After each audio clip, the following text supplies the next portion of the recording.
And welcome to part 15, I think, of the Enderwire to Switchwire conversion. I know, Ender 3 to Switchwire conversion. Yeah, last time we got really rudely interrupted. Oh wait, I forgot the light. Very unprepared. Last time we got very rudely interrupted by some technical issues. I hope today, fingers crossed, everything will be fine. I have my little checklist that I went through. So I restarted my machine. So hopefully we don't have any issues with the browser. And let me just quickly test. Yay, it's still working. Amazing. So I did that. I checked the music volumes. So please let me know if the music volume is okay today. And I also updated OBS. There was an update to OBS. So hopefully the bug with the screen sharing is fixed anyways. Oh shit. See, I forgot that. Let me disable those reactions. I finally found out what those reactions are. No, I just need to find here. Yeah. So seeing that's from macOS, but you can turn it off in the menu. Cool. Okay, so we are set. Today, Nomi. I got this like a couple weeks ago actually. Like was sitting here patiently waiting, and we never got around to adding that to the printer. I think I mentioned it briefly last time, but basically my goal is to have quite a clean machine without a display. Because to be honest, I don't really interact with the printer directly. Like I kind of have my workflow where I slice it at the moment in Orca Slicer. I used to be Prusa Slicer briefly, and before that Cura, and I send it directly to Moonraker or to Octoprint. And then the machine just starts printing, and from that point on, I either interact with it via app or via the web interface. Like I never go here and like type stuff on the machine itself. So it's kind of pointless, but it's still nice to have some like visual representation of what's going on at the moment. So that's where the Nomi comes in. I actually briefly saw that they launched a second version of that like this week. And the new version seemingly has a little bit more information on the display. And it has touch, where I'm like not quite sure what's the point of touch. Because like this will be mounted in the stealth burner, right? Like we kind of mentioned last time. So basically in here, there's like a little bit of like space where the Nomi display is mounted. So I'm not quite sure what's the point of having touch while the printhead is moving, but that's for somebody else to figure out. Maybe we can like flash the new firmware onto that without touch. Not quite sure.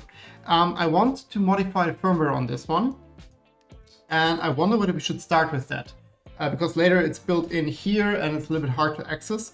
But basically, the firmware looks a bit like what you see here on screen. My main problem with that is red, and I don't like red. I like yellow for this build. So I wonder whether it makes sense to first modify the firmware on that bad boy before adding it to the stealth burner. So this is basically how it looks like. It's a very teeny tiny screen. I think it's just the ESP. Oh yeah, it's the ESP32 something. So it's just like a normal microcontroller. I'm pretty sure you can buy this like standalone without Nomi firmware. It's pretty much, and it's gone. Amazing. Let's not do that again. I'm pretty sure you can buy that as is without the Nomi firmware for much cheaper, but hey. Another thing I kind of decided is I peeled off on the side the pull tab for the screen protector, so there's still like the screen protector on there. It's not perfect, but I rather have it like a little bit protected. So yeah, but it basically goes in here. And yeah, this is basically how it will look like. And you see like the sides are still open. And then there's this retention clip that basically goes in on the back, just like to secure the bit in place. And then the fan comes on top. So yeah, that's that. And then we need to power that thing with this very teeny tiny cable. So basically the white end goes into Nomi. And then we have a bit of cable we need to run. And this will be soldered to our tool head board directly.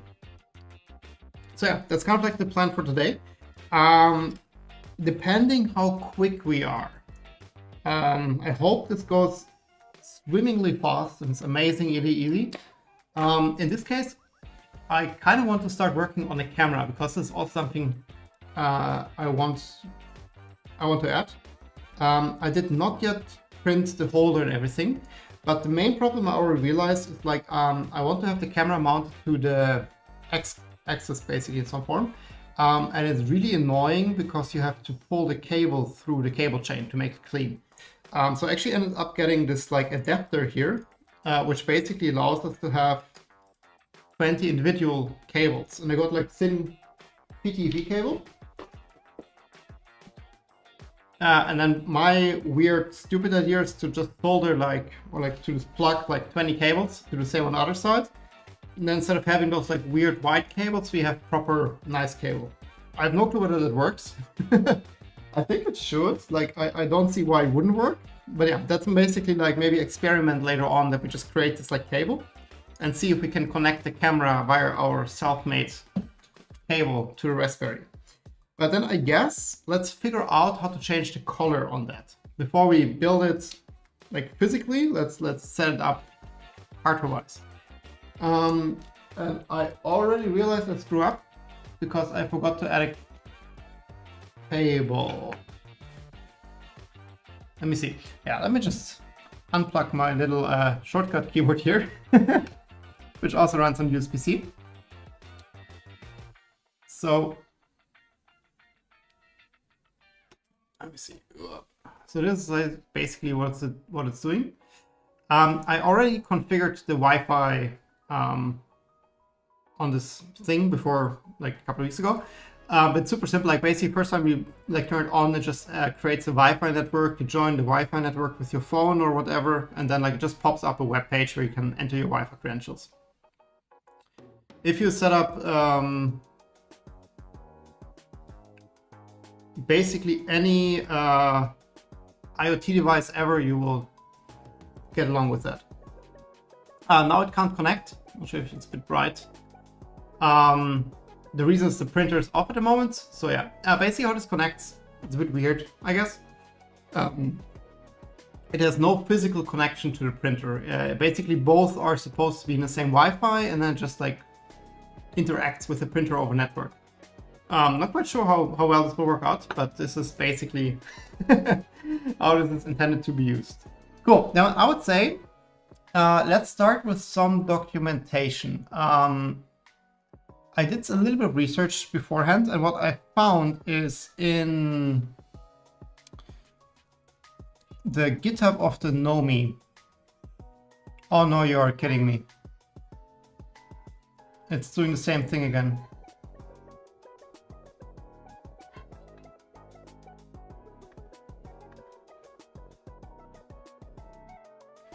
I tested this like today for like 2 hours and it worked perfectly fine.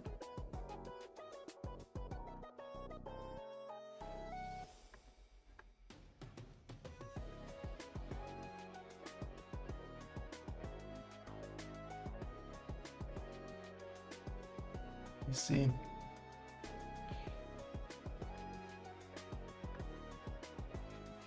Quickly restart Chrome. I showed it at the beginning of the stream. It worked.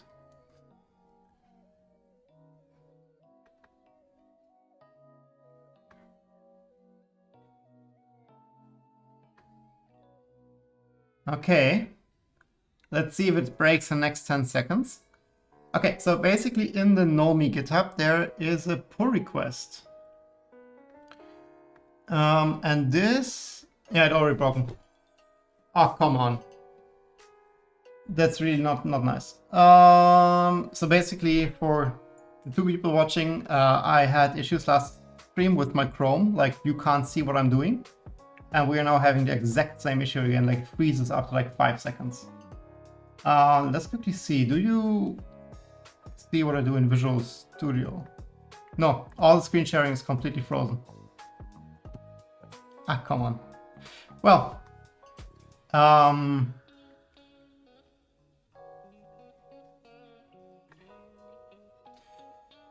let's try again.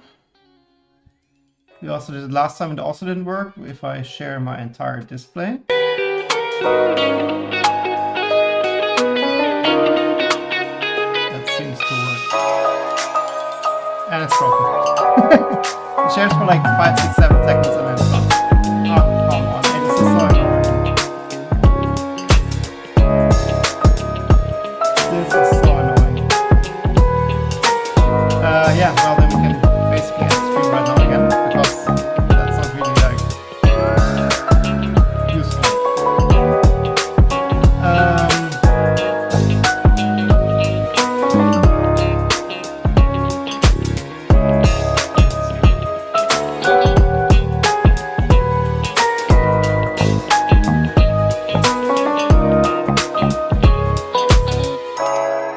Let's Google. 1 second.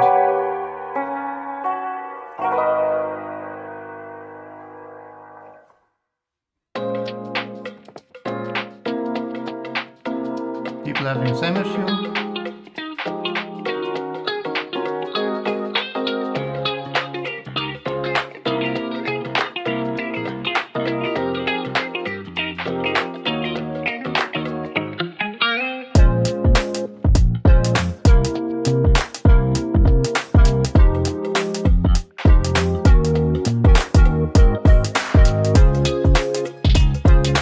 Well, it's a shame.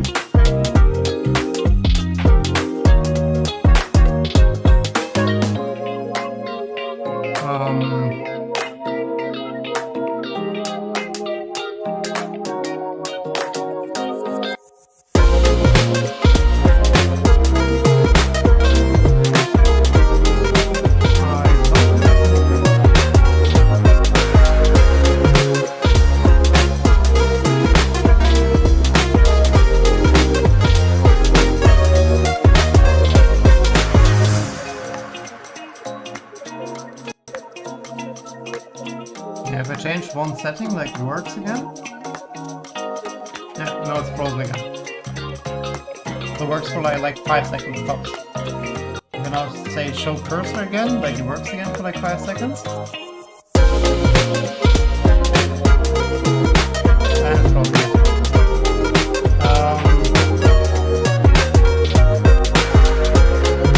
So you know what we can do is we can do the physical installation now. That's kind of pointless because I pulled out again to like change the color in the convert.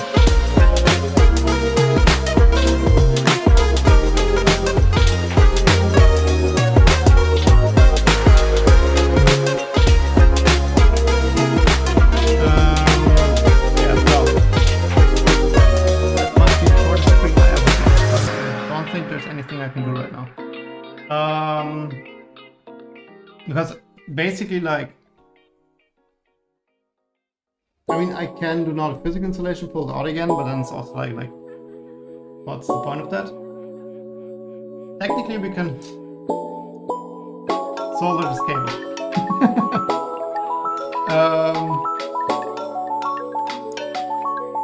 Like I said, it's not YouTube, but it's the exact same issue as OBS, the streaming software. Stream is very choppy. Well, that's not on my side. That looks all good. But my screen sharing is broken again. The exact same thing as last stream. I tested it before the stream, it was fine. For like 2 hours. Perfectly fine. Started the stream. Gone. Basically, like when I change like any random property of the screen sharing, it works again. Like now you saw it's updated. And then basically I can move it around for a bit. Also, music's very loud. Okay. The music I can fix. See, that's one thing I can fix.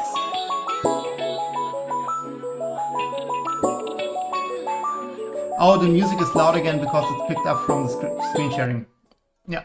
Now it's better. We had the same thing before last stream. Yeah, well, but that's technically already the end of the stream. Because without screen sharing, I can't do anything of the stuff I wanted. No. Let's do the cable, and then that's pretty much it.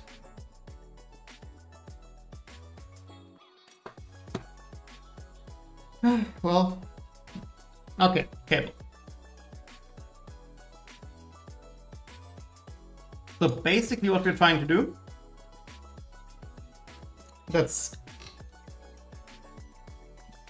for the camera, is I have a problem, it's kind of a hard thing to say, but I want to mount the camera somewhere along the x-axis of the printer. So basically my idea at the moment is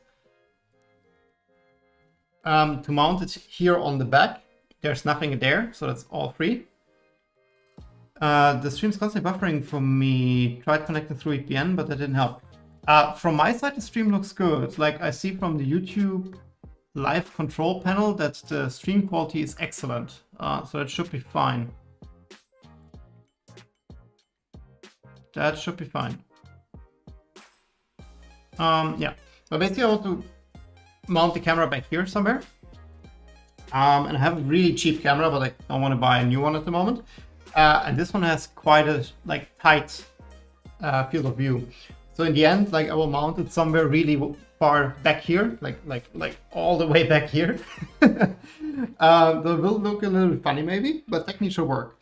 And then basically we will have to run a cable from the back here, and then it should go into this normal cable channel thing here, which also means it needs to go through the entire loom.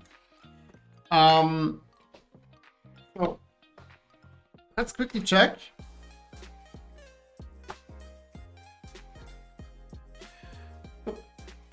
That's the wrong direction. How long this cable needs to be. Let's unplug that. Oy, that's very dirty. Yeah, so basically camera will end up somewhere here.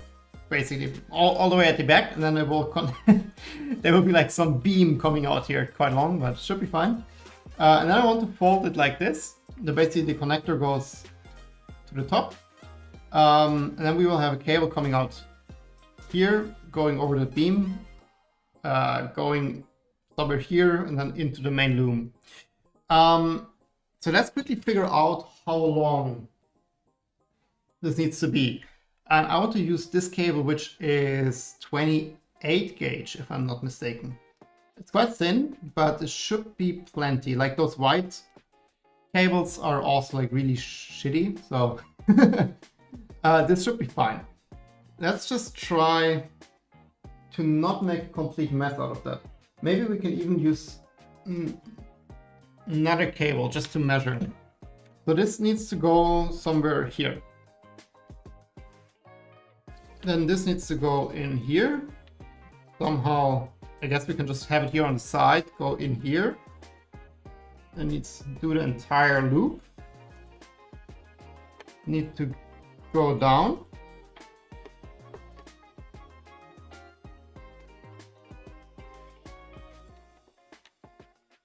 Kind of this length. And then we would have this much under deck. So let's quickly check. I think the raspberry, if I'm not mistaken, is located here on this side. Which would mean we wouldn't need as much here. Because we'll also have the flat band cable under deck anyways. Of course, did not unload the filament. So let's work around that. Hey, Ballistic Tech, must be YouTube. I'm getting buffering as well. Ah, shit. Well, to be honest, then this would be the excuse I'm looking for. Because, Ballistic Tech, you missed the beginning most likely, but it's frozen again. I have the exact same issue as last time, I can't do any screen sharing whatsoever. Tested for 2 hours before the stream. Everything perfect, worked the entire time. I restarted the machine again before the stream, and instantly at the beginning, it's really weird. If I'm changing any property, for example, now it just turn on and off show cursor. It works again for 5 seconds. Now you see I'm still moving the window, and it's gone again. So it's really not fun. And then if I now change, I'm literally all I'm doing is saying here, show cursor, this checkbox, and then it works again for 5 seconds, and now it's frozen again. I have no clue what's that. But yeah, okay. Then basically, if you can't watch it, I have technical issues, then 20 minutes must be enough for today. I will go back and try to debug my issue. And yeah. I guess the Nomi has to wait another week. Super annoying. Let's see.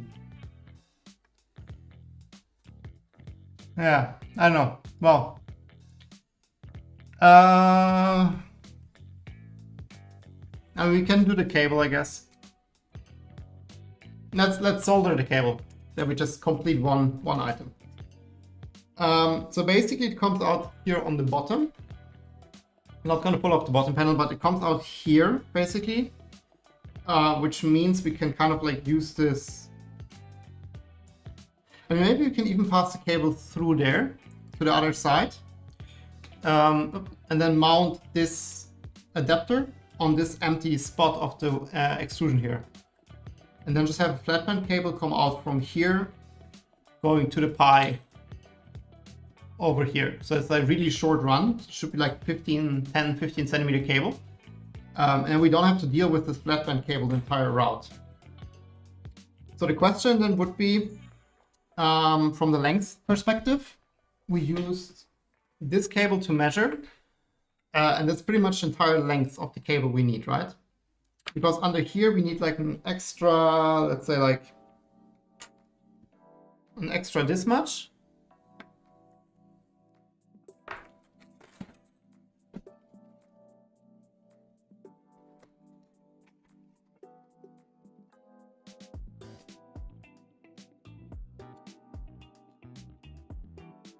So an extra this much basically is under that. And if we then kind of like route it along here,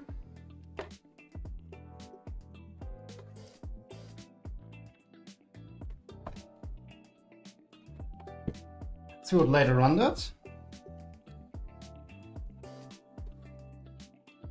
We're ending up pretty much where we need to be with the camera back here. So I would just use this cable as a guide. And then maybe make it like that much shorter.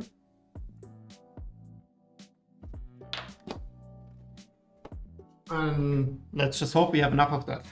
So let's just cut it into equal pieces. Let me see, do I have? Yes, nope.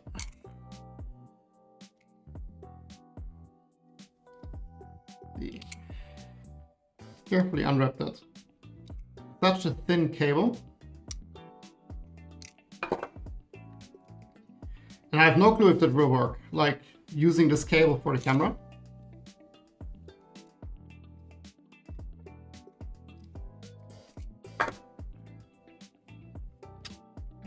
Maybe let's use the side cutter.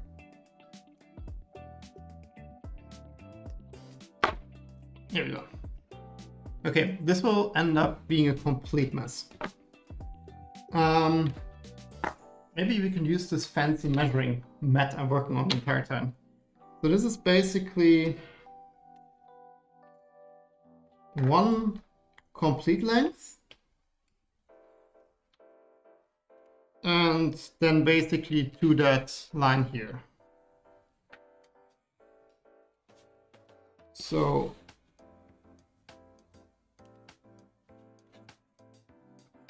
maybe let's put this onto something. Put this over here. And I just put it outside of the, just outside of the material. You can see it. So basically we just run it to the end.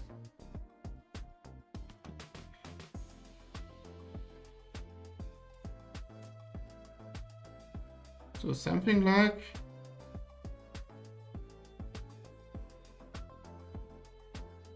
this.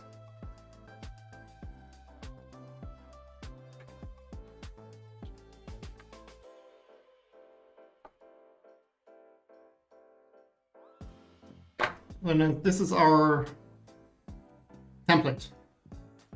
How many do we need? So it's 2, 1, 2, 3, 4, 5, 6, 7, 8, 9, 10, 11. That can't be 1, 2, 3, 4, 5, 6, 7, 8, 9, 10, 11. It is. So it's 22. Yeah, makes sense. So we need 22 cables of that. Let's see, it's already making knots, so that's perfect.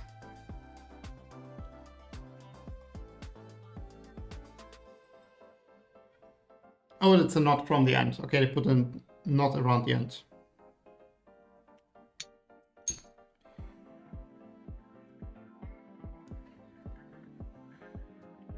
See. But this doesn't. This will be a real mess.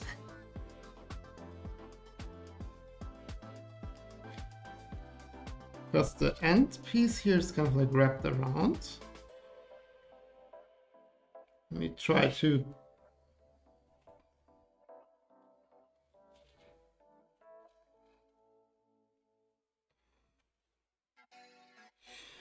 I saw a video on YouTube like the other day from BLTouch. It's about the knot theory, which is like mathematics of knots. This very much reminds me of that.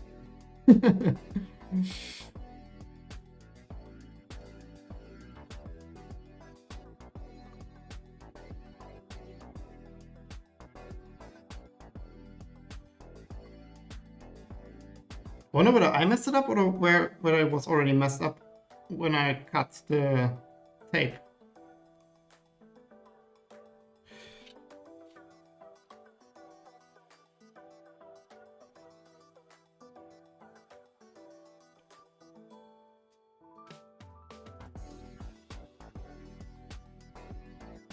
Okay, maybe we can also try the other end. I'm not sure if this one is better. It seems better. Let's try to go from the other side. So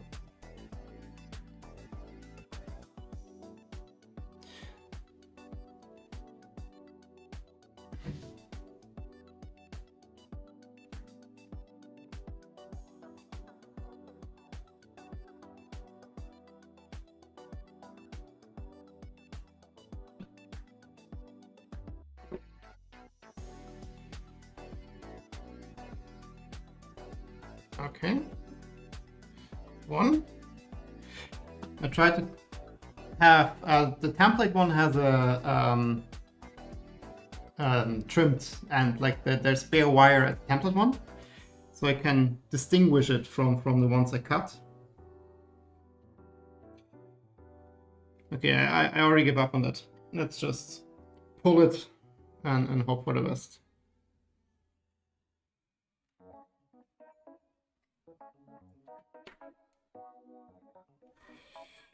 So that's 3.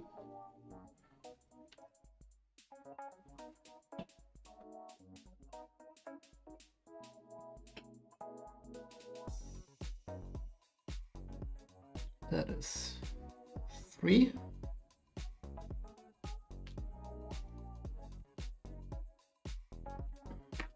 4.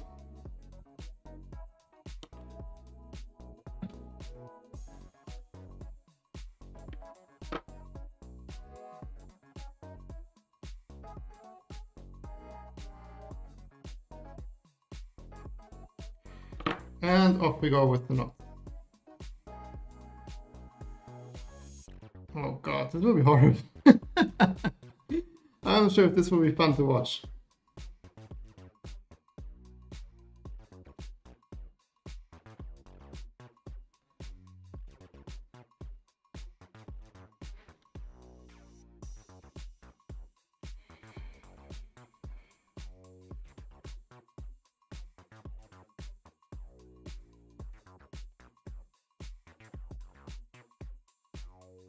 How can this tangle so quickly?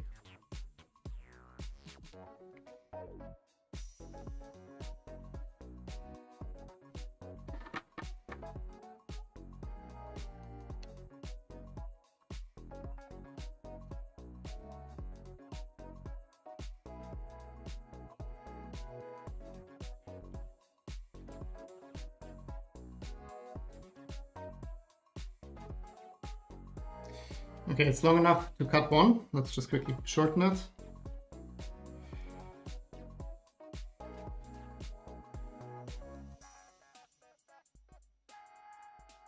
So this is number 5.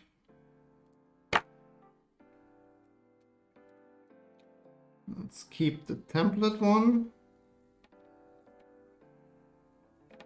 And the other one goes to the ground.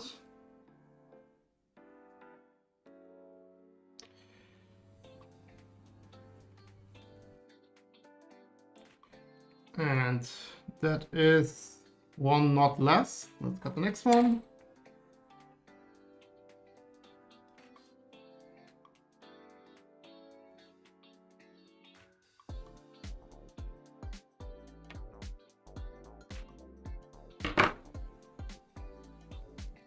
We keep the template one, and the other one goes to the ground. Number 6, right?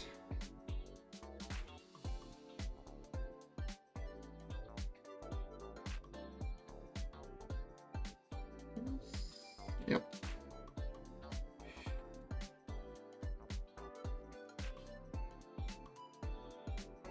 And number 7. Oops. Now the fun begins.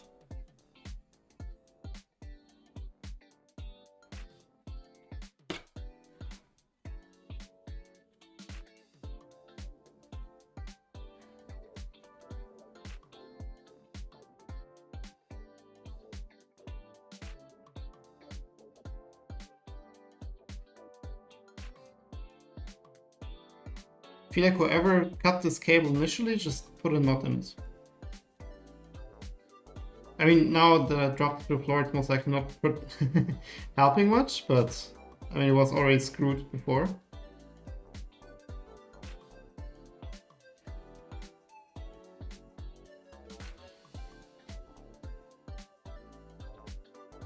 would just be nice if they strip it on a cardboard spool or something. It's something super simple, even if it's just the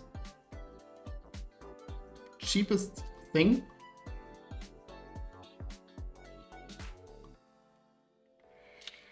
Okay, it should be enough for one.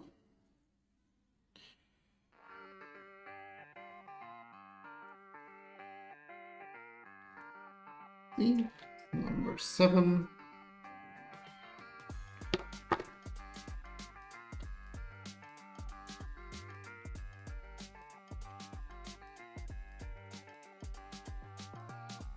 Cut 8 right away. Perfect.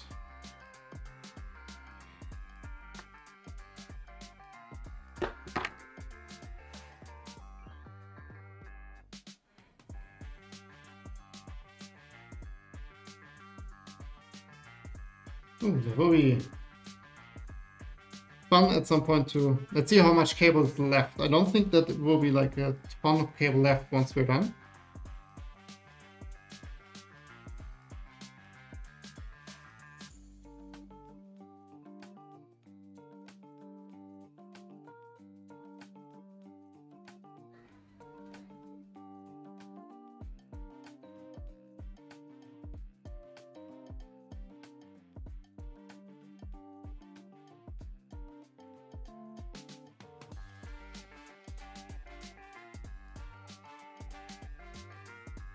Let's see, we can cut another 2, most likely.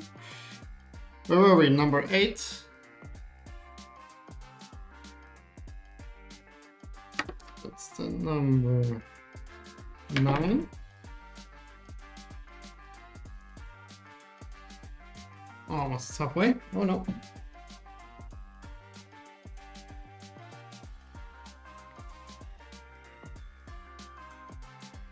I'm really curious to see if that works. Oh, it's not long enough. I have to fix that knot first.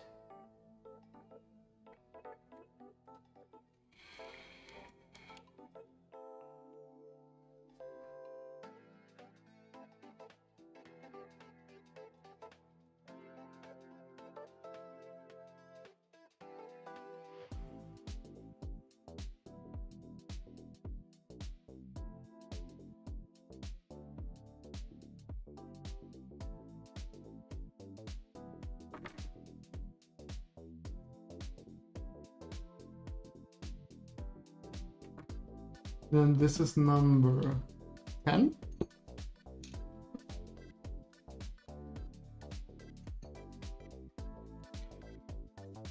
If we can get 11 straight away, seems like it. Oh, I think it slipped a bit. Yeah, slipped off like 2 centimeters. Like those wires are so slippery, the PTFE cables. It's like really horrible sometimes to work with those.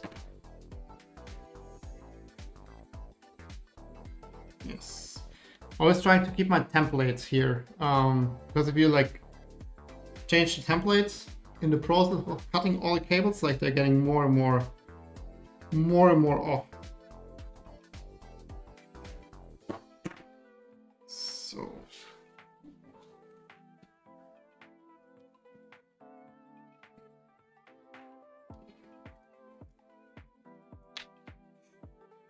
I wonder whether we should start soldering the first rows, and I also wonder whether this will be enough cable, because it doesn't look like there's too much left. And I kind of lost the beginning.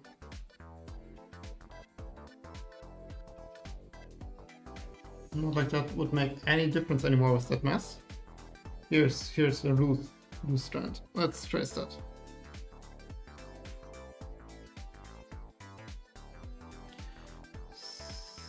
So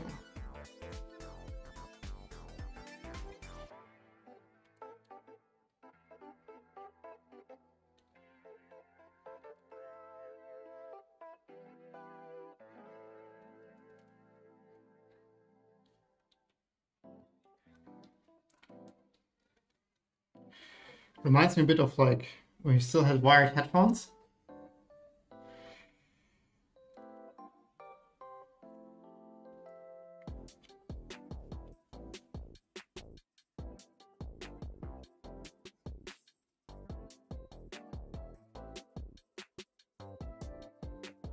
And I have a really long length with no beginning.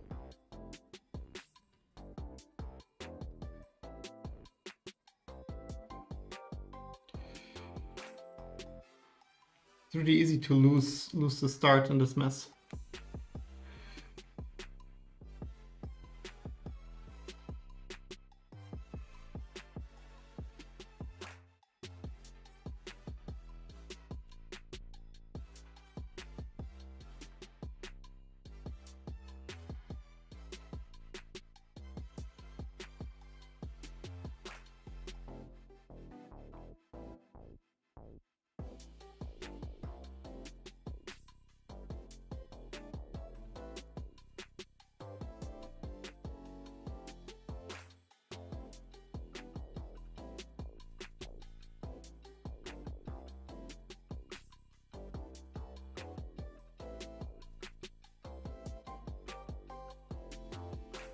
Should be enough to cut one. Let's quickly do that. So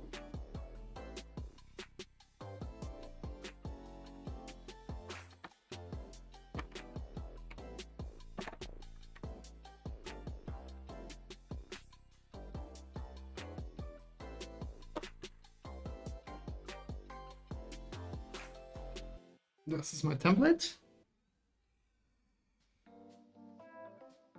Oh god, okay, where's the start again? Here.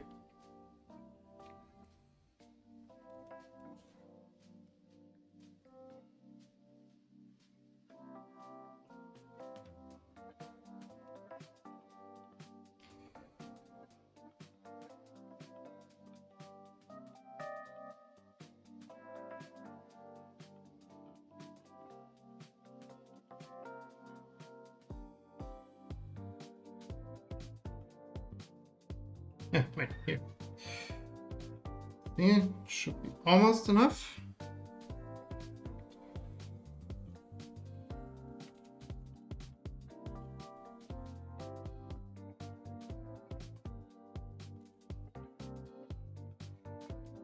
Now we can cut another one.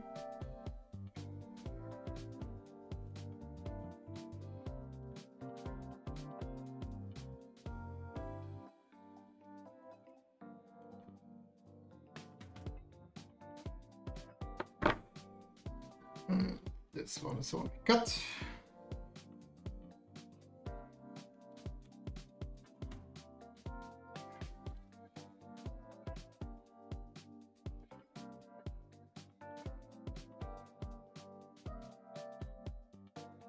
Let's see.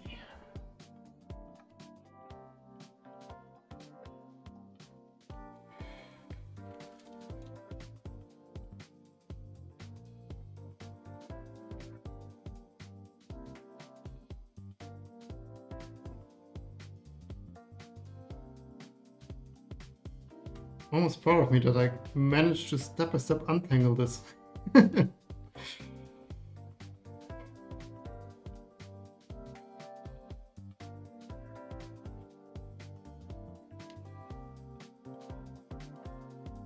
Oh, not quite a length. Let's see if we can cut 2.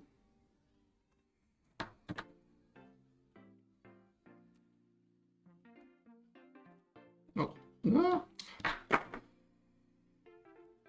I lost it. Try this again.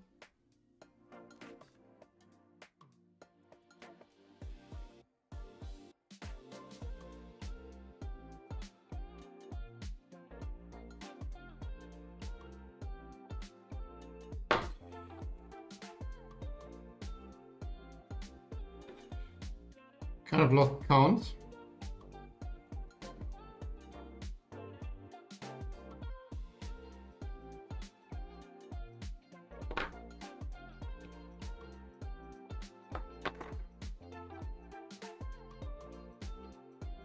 But there's not a lot of cable left here, so I would do like maybe like 2 more.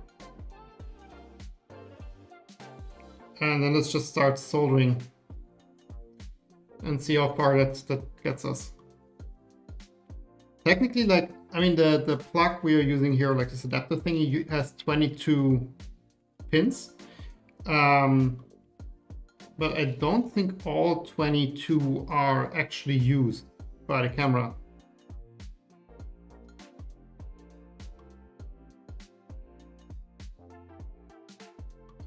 So potentially we can also use a multimeter to just check like which traces are actually like connected. And then just skip over the ones that are not connected.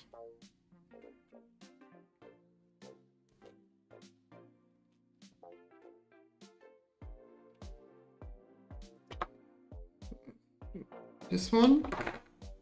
And let's do maybe 1 more. Please switch my headset side. It's one other technical issue I had. I forgot to charge my headphones.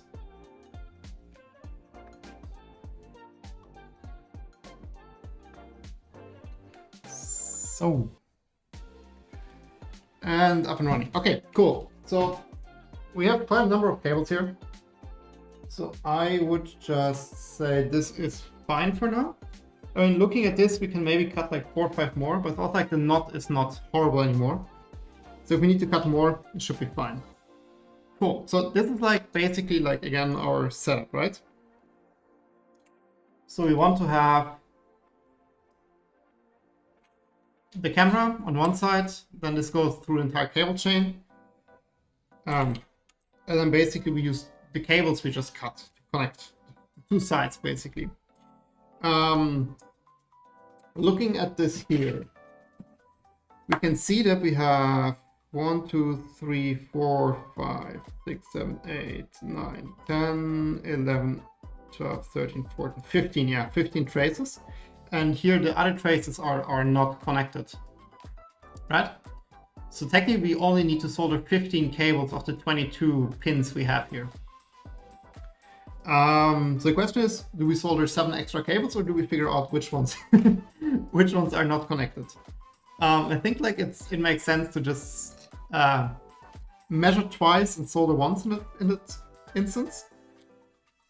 Let's just disconnect this camera for now.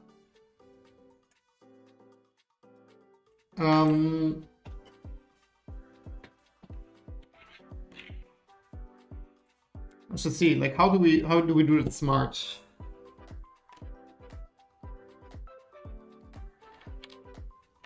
Maybe let's just, like this one we can solder. It's just a connector basically. So if we just figure out, let's just do the bottom row first and then solder bottom row and then just see.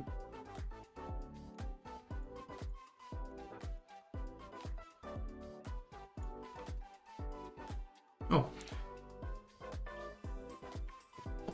Now it beeps. That makes life easier. Okay. Let me just punch this here. Okay, so this one is already connected.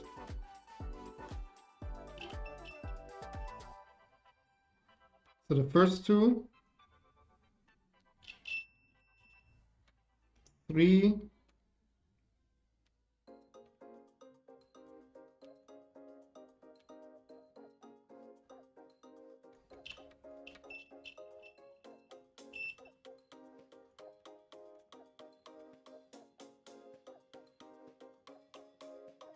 so the first 3 on top we need. Maybe just try to hold this in a way that we like connect all the pins, more or less. So, no, it doesn't make sense. Let's write it down.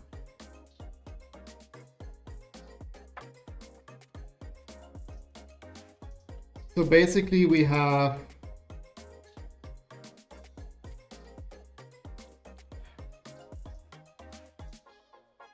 So we have 1, 2, 3, 4, 5, 6, 7, 8, right? 1, 2, 3, 4, 5, 6, 7, 8. That doesn't quite fit.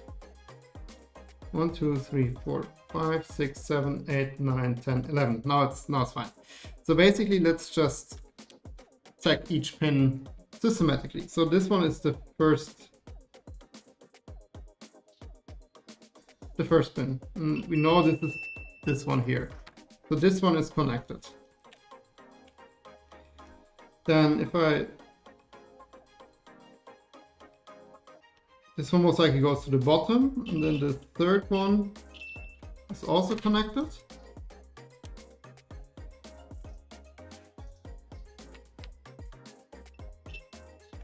The third one is connected.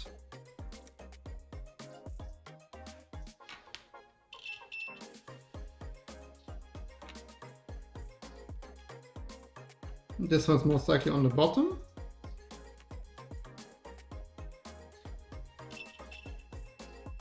Then this one is connected here, this one. So this is 1, 2, 3, 4, 1, 2, 3, 4, 5, this one.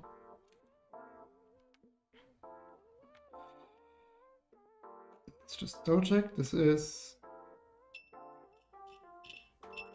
this one.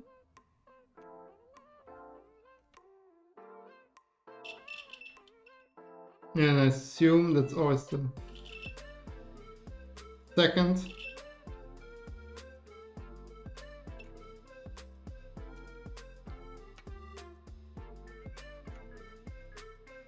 The last one? Last one is not connected. So basically it's 3, then they're like 1, 2, 3 empty, and then it's 4. Total of 9. So on the bottom there must be 6. Hi Alex! Is the stream working for you? Like I had 2 people complaining about buffering issues on their side. So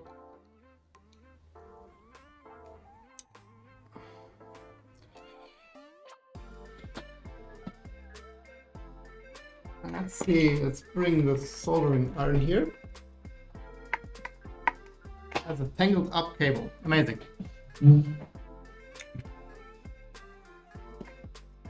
Okay, give me a second to detangle that. Just joined, so far the stream is fine. Okay, maybe it's also a US issue because I think Casted and Ballistic Tech are both in the US.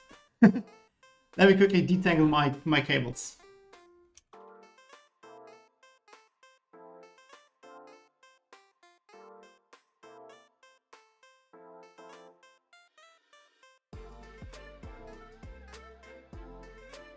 Okay, so then basically let's solder the bottom part according to that. So basically 3, 3, 3, and then 4.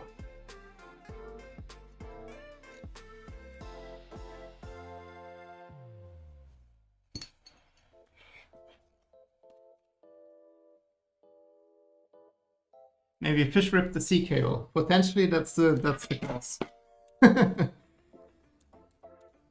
But I also, again, have the same technical issue as last week. Not sure if you were here, but I had the issue with like sharing my desktop or like the windows. I have the exact same issue again. Like after like 5 to 8 seconds, if I share something, it freezes. So we are like limited to doing some physical work today.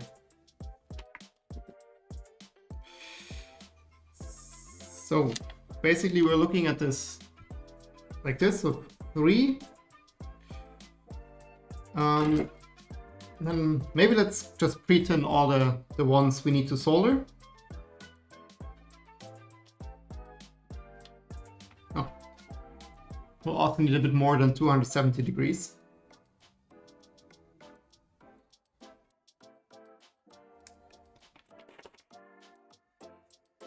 What are you up to today? Well, the initial idea was to do the Nomi, which I have no clue where I put it now. Oh yeah, so my initial idea, oh, it's not the Nomi. Okay, I lost my Nomi. Oh, here it is. My initial idea was to do the Nomi, but I need to modify the firmware before I do anything with that, because like the standard stock software is red icons and stuff, but I want to have yellow, of course. And I can't do that right now because I can't share my screen. So that's out. So what we're doing now is we are building this connector cable for the camera, because the camera needs to go through the wire loom. And if you have those like white cables, I don't want to put that through the wire loom. So my weird idea is I got those like adapters from AliExpress. And I'm basically soldering now like a cable with 15 individual fine strands. And then I hope that I can transfer a camera image via that. Still buffering for me. Oh, that's so weird. So weird. Like, I mean, YouTube says it's fine, like excellent stream quality. So I'm pretty sure it's not on my end. And also like for Alex, it's seemingly fine. Weird, okay. Let's quickly throw some tin on the ones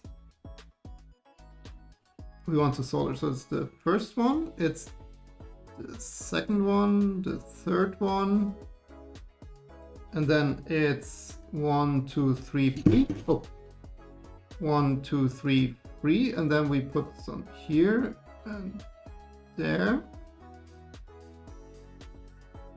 and some here, and some here, and the last one is without.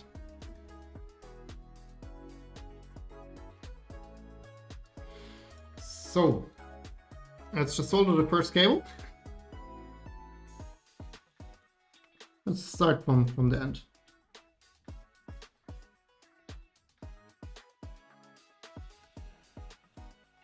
We should also maybe pre-tin the. Let's also pre-tin the cables. So we need 7 for that.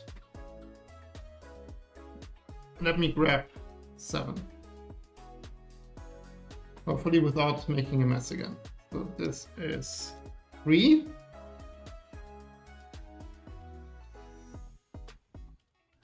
4, 5, 6, 7. Then we also need my most favorite cable stripper. Let's see, like most likely we need to be quite fine. Let's try 28. 28 does not work. 30 works, okay. So as advertised. Okay, I'll just strip one end for now and put them to the other side. This one is already stripped. And then I have like stash of cable on this side where I can grab one.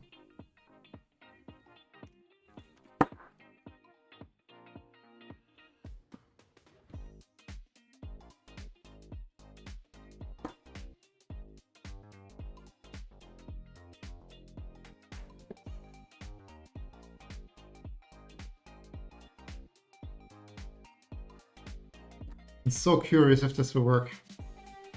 Oh no, I lost it. You stay here.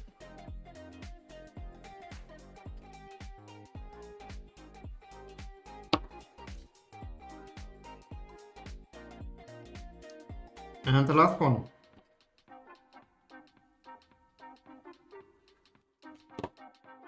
Cool. So, and let's just have it here.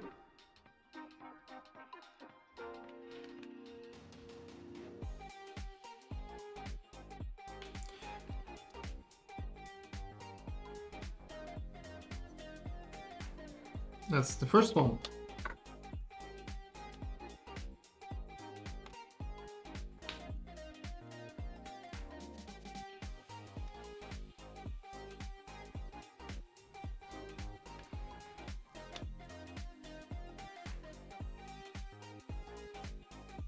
And we lost the first one. Oh.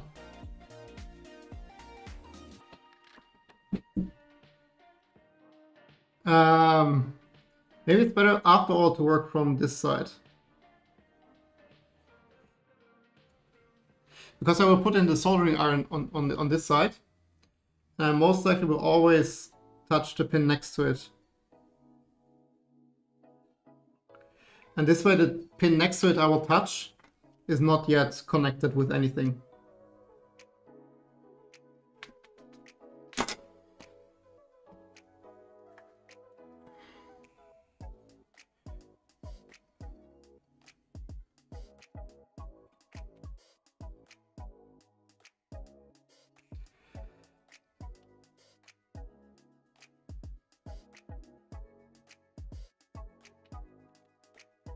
There's way too much solder on those.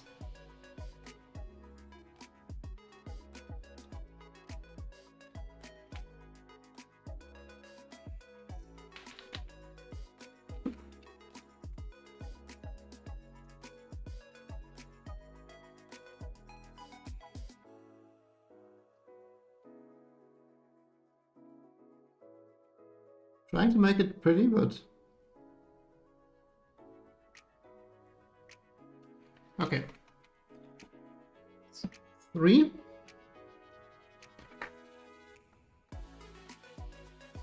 Then number 4.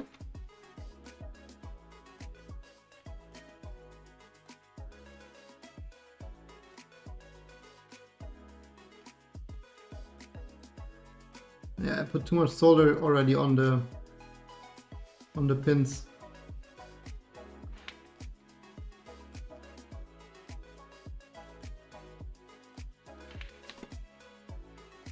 For next row, let's put very little solder on those pins.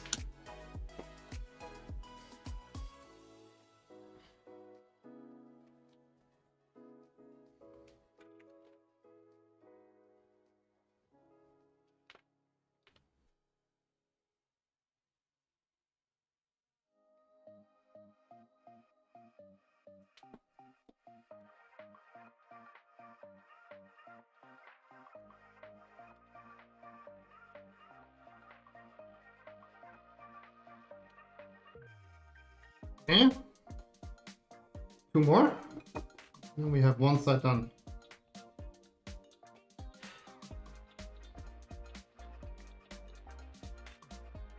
Let's try again without adding.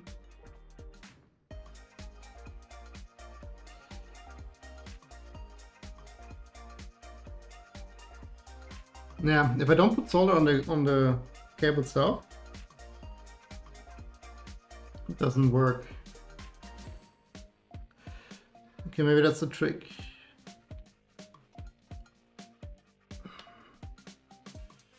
I have to clean the solder iron before I... Like in between adding solder to the cable and soldering the cable, I have to clean the iron again.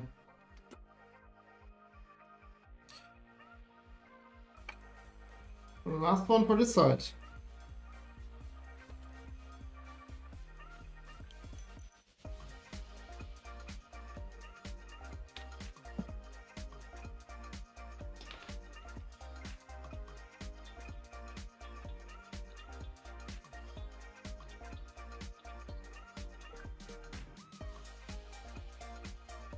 Quickly see that everything's kind of like properly attached. And then that's the top side. I would wonder whether we should like slightly twist those cables together later.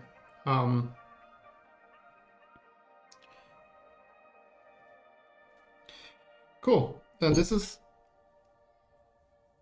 Oh, wait. This is the top side. Let's quickly double check everything is connected as it should.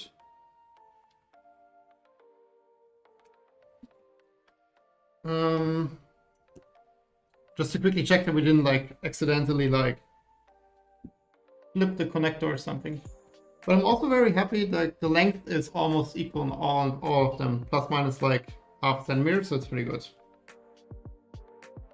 Okay, let me just try to throw them over there. Just quickly check. So the first one should be this one, and this one.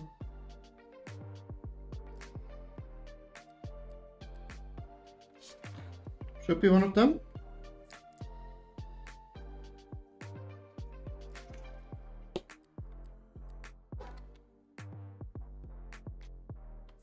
Did I screw up?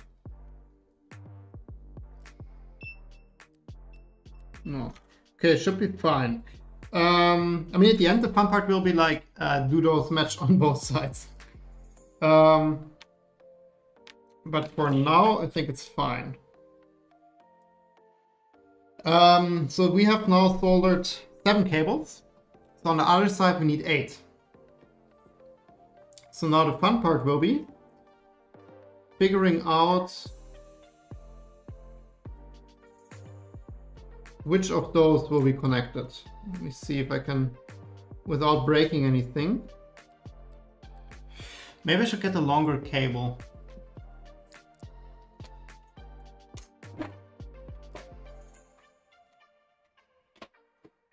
Here we are. Here we go.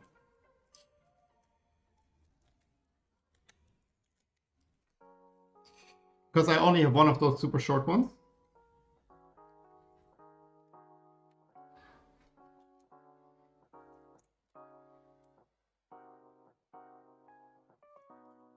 Now basically what we can do is we can just... Does it work? Not quite.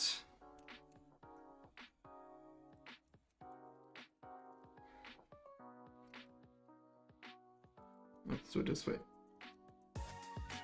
Okay. And now hopefully we can test out which ones we need.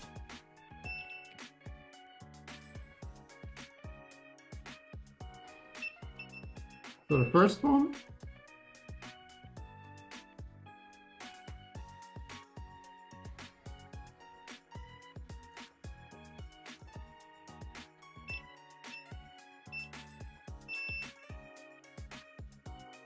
So we need the first one, not the second one, but the third one.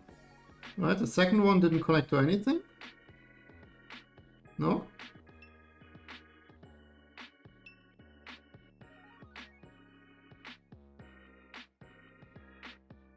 Not the fourth one.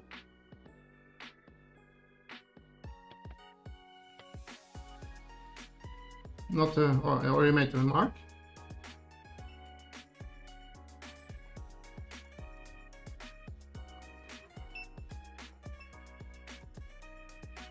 The 1, 2, 3, 4, 5 from the side. 1, 2, 3, 4, 5.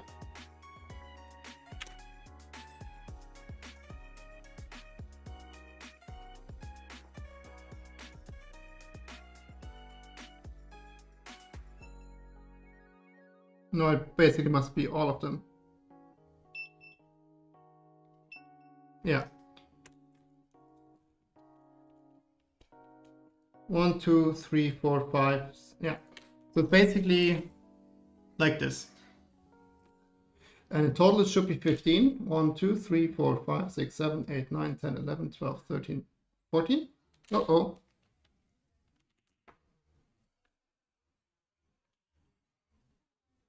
Let's quickly check again.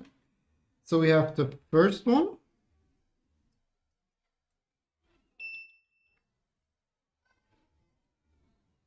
Not the second one. The third one. Not the fourth one. Not the fifth one. Not the sixth one.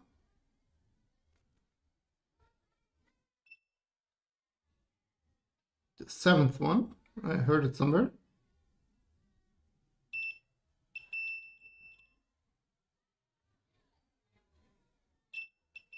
Yeah. 8. 9. 10 and 11. Okay, so they are all complete. Let me quickly double check the miscount. 1, 2, 3, 4, 5, 6, 7, 8, 9, 10, 11, 12, 13, 14. Then most likely we miss one on the other side. Let's just flip it over and just quickly check again. So this one is, oops, this one is connected.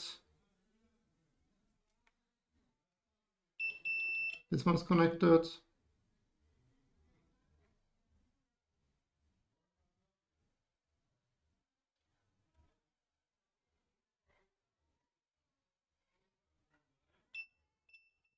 This one is connected. This one is not. This one is not. This one is not. This one should be. This one is. This one is. This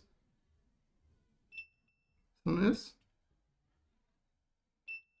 This one is.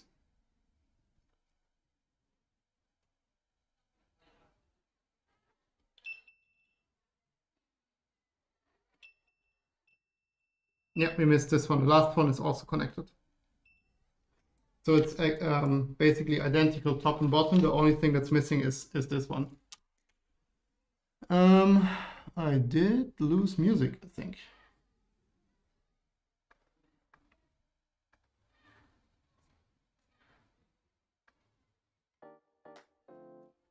Here we go. So we did miss one on top.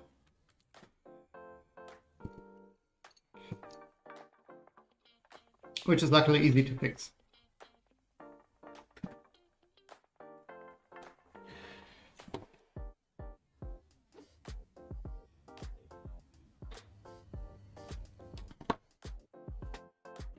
Let's quickly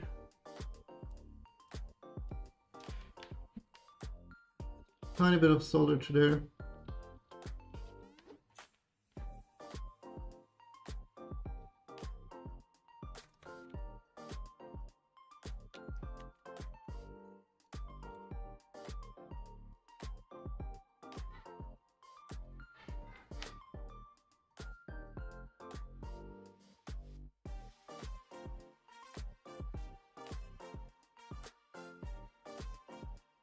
Yeah, see, that's not enough.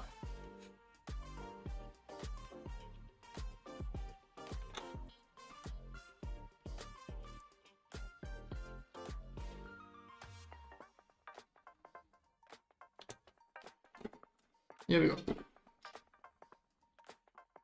And this one is added.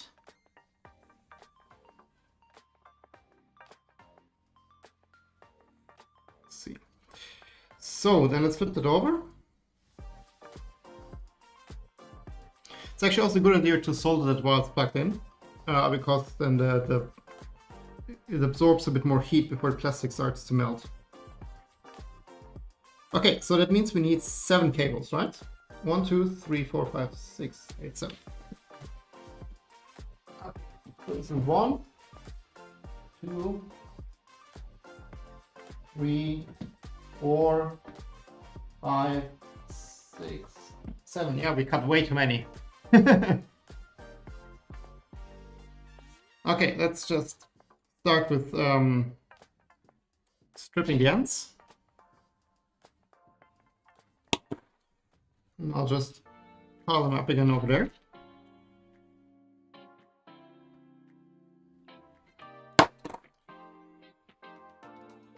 Let's actually maybe just solder them right away. Let's just do that, right? Then we don't have to handle them twice. So let me just add a tiny bit of solder.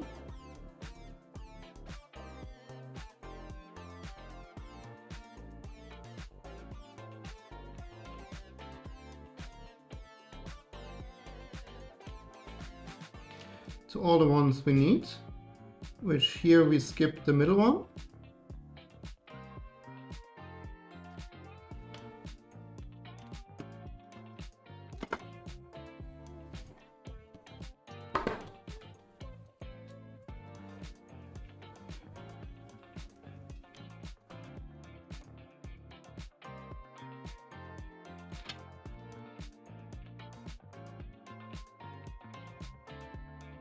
Let's see, start again from this side. Oh, I really need to clean it between adding the solder to the cable and soldering it to the connector. Okay, so that's the first one. This one is already stripped.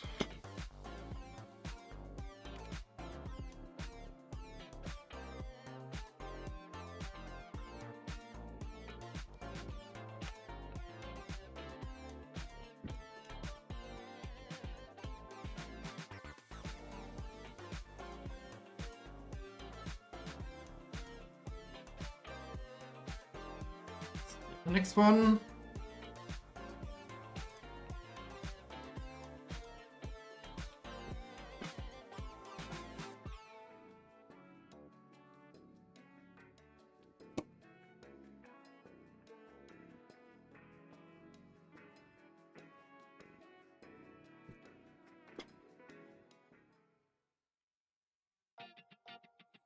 I wonder, I mean, like most likely doesn't do much, but maybe we can slide like teeny tiny bits of heat shrink over those ends, just to make it look a bit nicer. So you don't have to look at my horrible solder stuff all the time.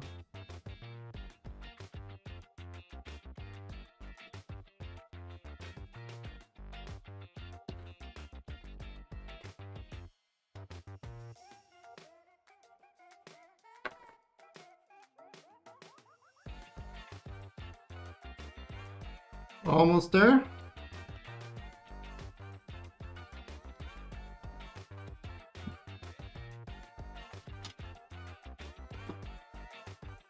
Two more.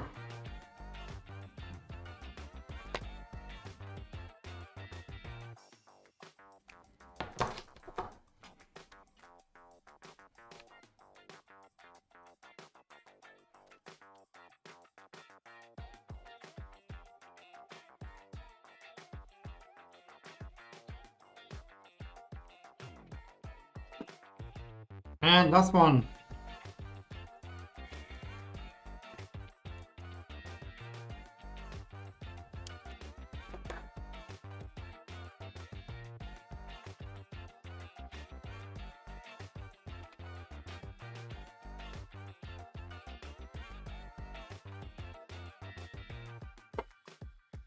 $15 cables.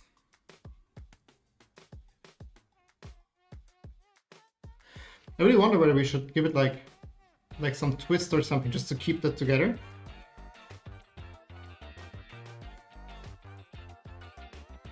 Oh wait.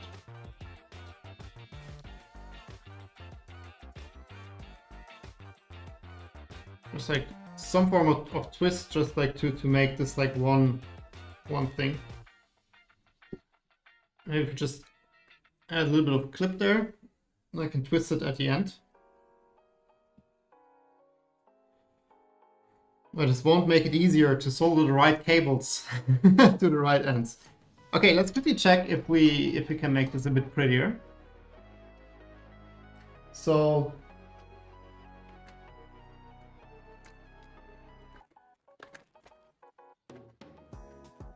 I do have this heat shrink here.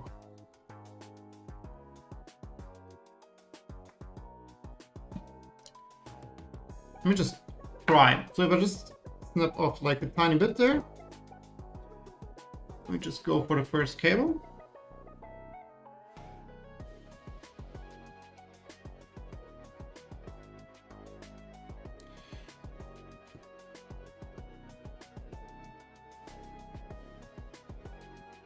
And then we could like heat shrink that there. I think it wouldn't look too bad. And it looks a bit nicer than with those weird solder connections. Let's just see, like I would make it a tad shorter than what I had here now.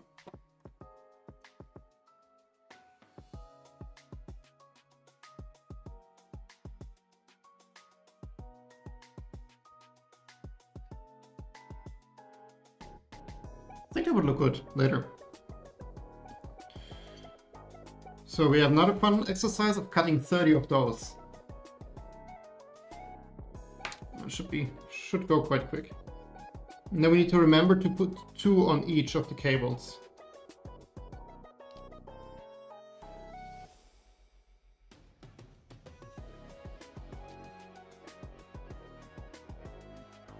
Maybe better to use a knife there.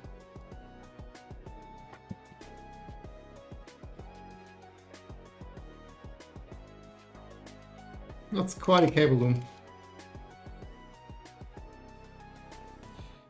So let's just say it's this in inches, whatever this is. I don't know why I have the inch side on top, to be honest.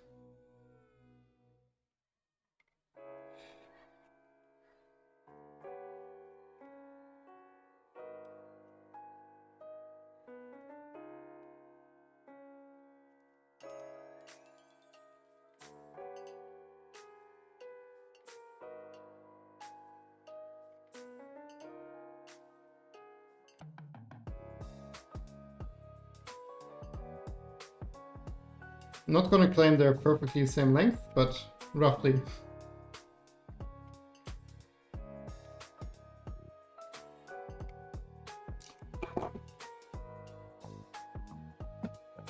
It's like 4, 6, 8, 10, 12, 13, 14, 16, 17,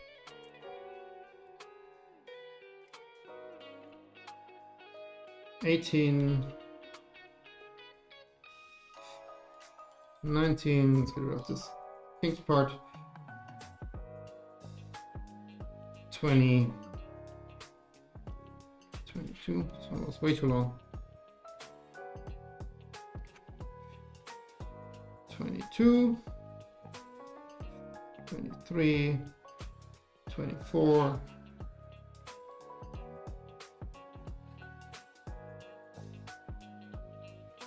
25, 26,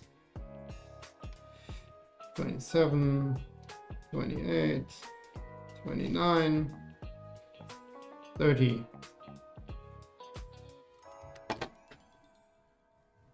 Here we go, 30 pieces. And now each of those wires gets 2.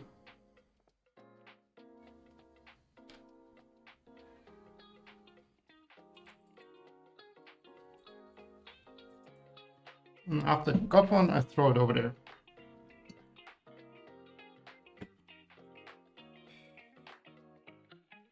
I really hope this works. This would be so much effort if the wire wouldn't work at the end. Or the cable wouldn't work at the end.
Most likely there's a more efficient way of doing that.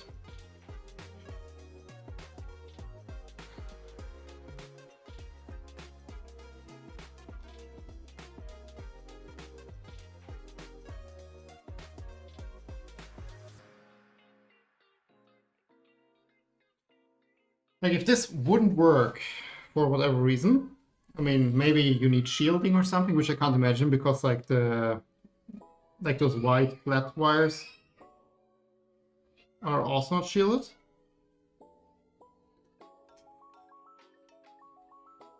I actually have a broken HDMI cable that also would be perfect for that purpose.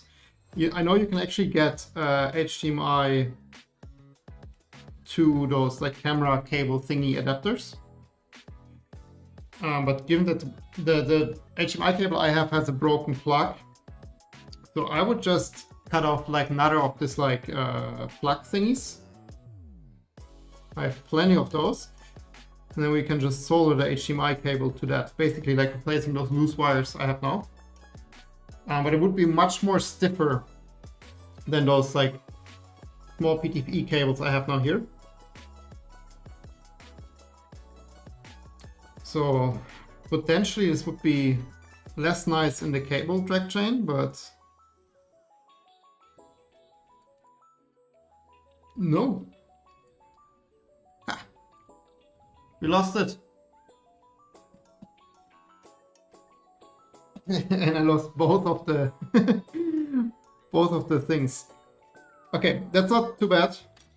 It's one that I can easily solder.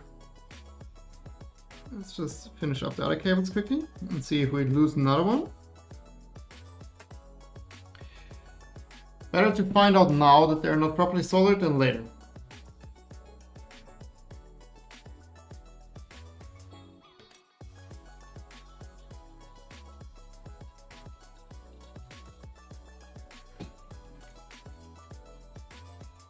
And we are missing 4.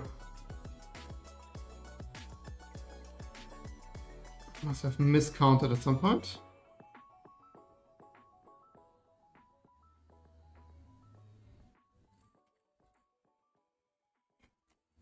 Okay, there's 1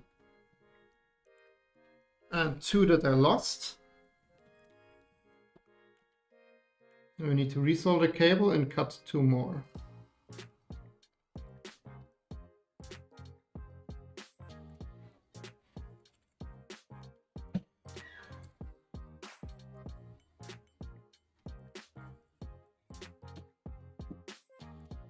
Okay, let's resolder that lost child.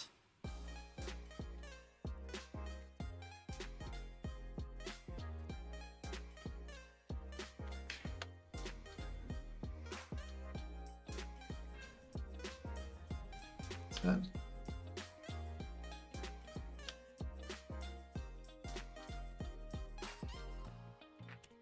Let's add a bit more solder.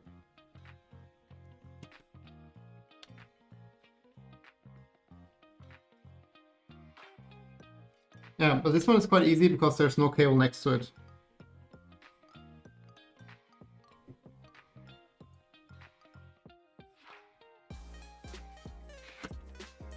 Here we go. Now all we need to do is cut 2 extra pieces. Where did I put that? Oh, drop to the floor.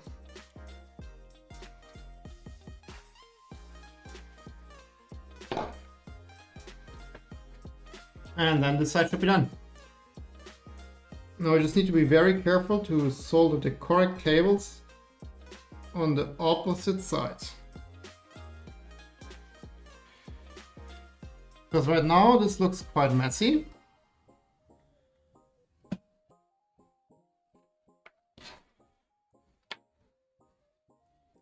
Make sure that we have all the heat shrinks at the end here.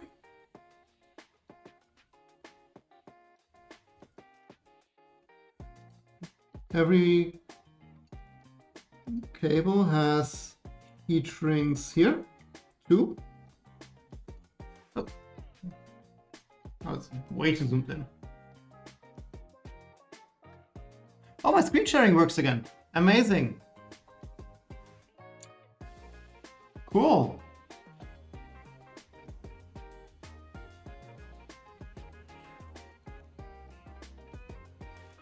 There is...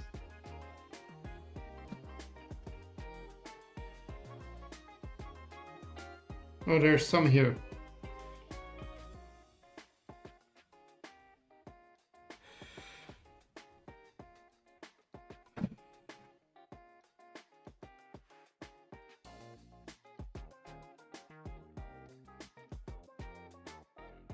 There's one. I just need to make sure that like there are two on each of those.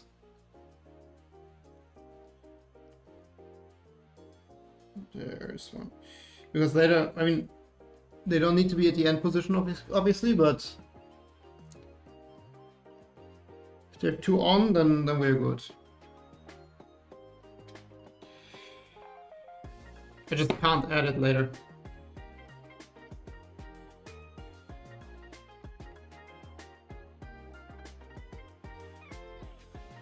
Okay.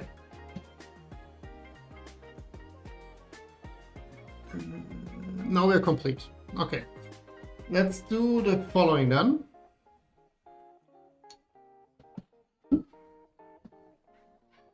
It's quite a job to manage this cable. So I'll just put them over here. And basically we now need to solder exact opposite, right? So I would just take one, pull it out of the mess,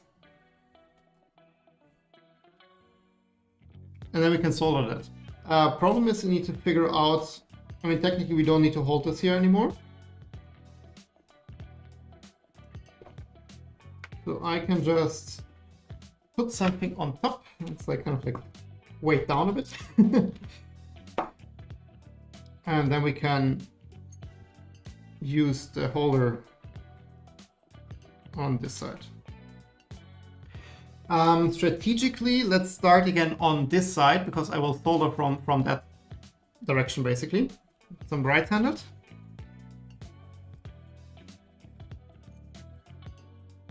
Oh man, this is a mess. So the first one then we need is this one. Let's double check, we have two heat shrinks on there.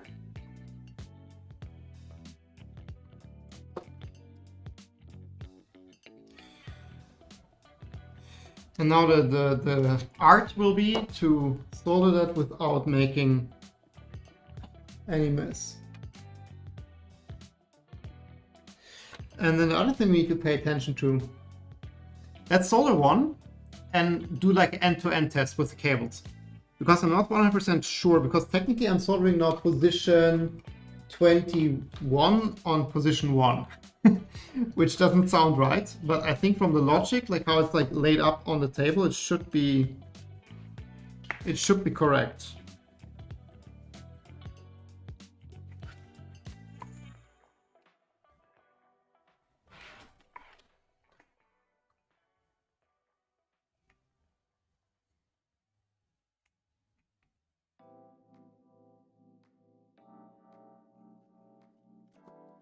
Okay, so this is the first connection. And now technically, how do we test that? So, where did I put that short cable bit? Right, so technically, if we now put this in here, to face downward,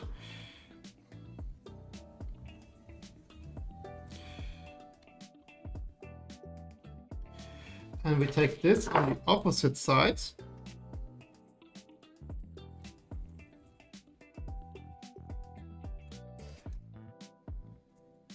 yeah, I don't think this is correct. We need to kind of flip, yeah, we need to flip that, I think, because now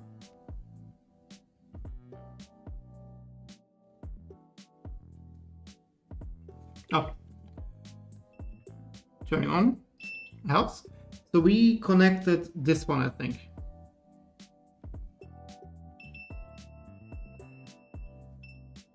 Oh. So now, that's a bit too close. We connected the outmost to the second one. So it's upside down side flipped. Which we can... No, we can't fix.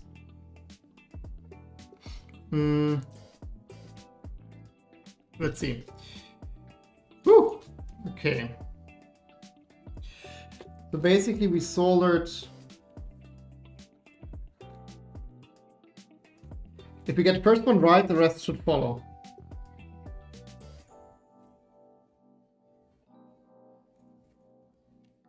It's curious. Because this kind of connects to the right one.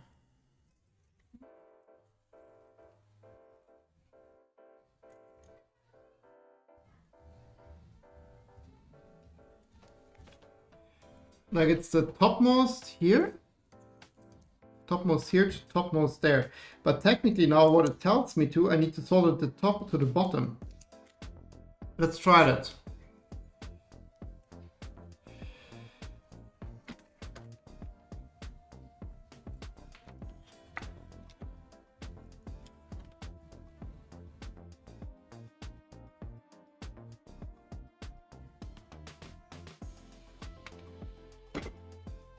Okay, let's try again.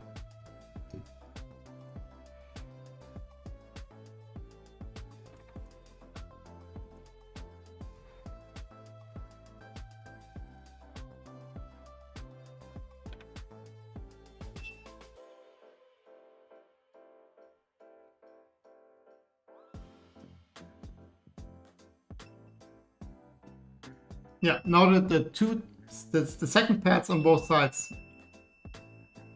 are connected. Would that make... I mean, that's how it should be connected, right? Or am I crazy? Like, if this would be one cable, you would expect the second pads on each side to connect. Which is not the case. So this should be fine. Let me do like a stupid... Oh, look at that. It's flipped upside down. So what we actually need to check is like this. So it needs to be like this. But it shouldn't change anything, right? Yeah, exactly. Now it's like this. So we need to left-right switch, basically. See? We just flip that around. See if we now have... Yeah, now it's correct. Now it's correct. So those two now are connected. The second ones on each. Let's just do the really stupid idiot test.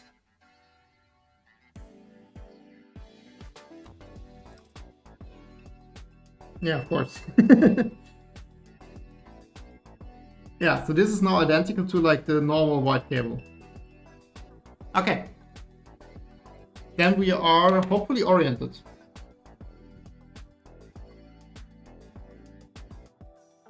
So,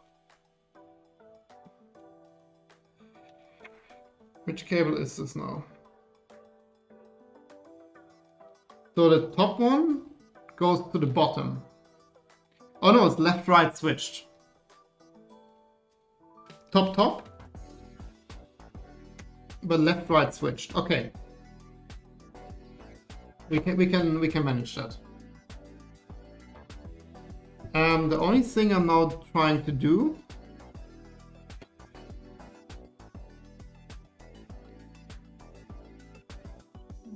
let's make sure our like heat shrink stay on.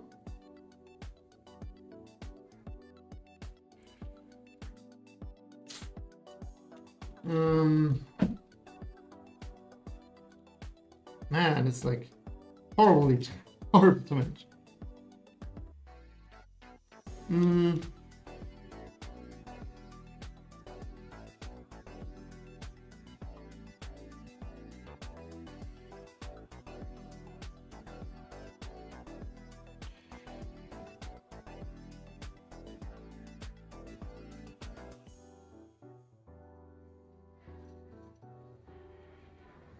Trying to not make a mess, but I think it's too late already.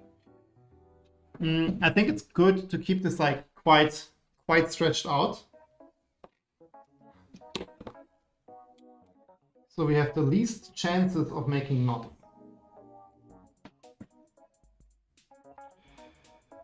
So we now soldered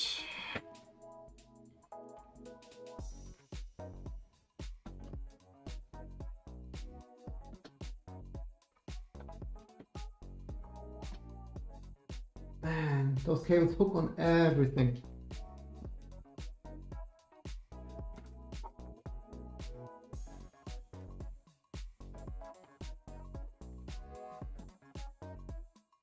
See, there's already not.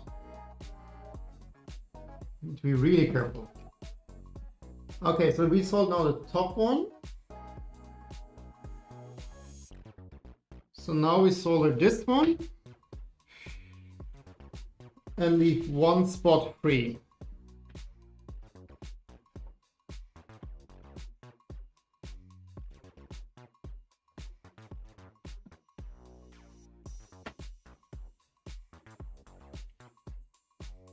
Here it is. Check we have 2 heat shrinks on there.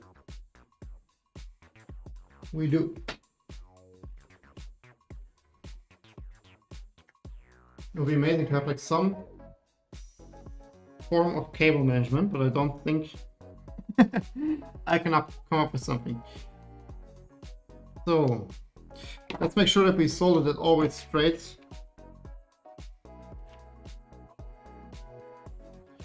Without having the chance of screwing up.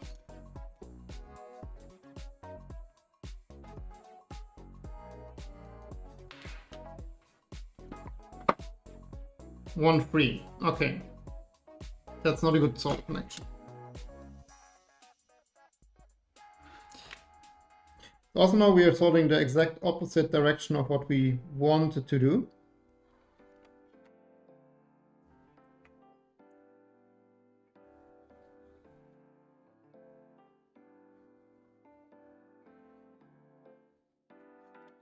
Wait. This is not working.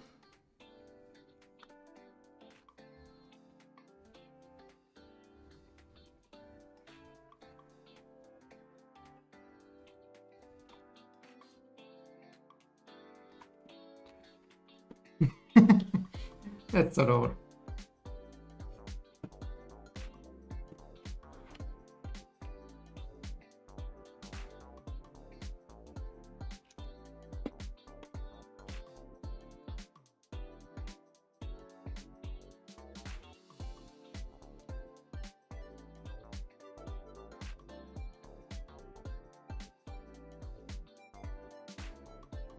Here we go. Okay, that's 2.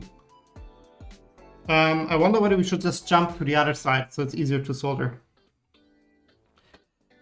That would be then this cable.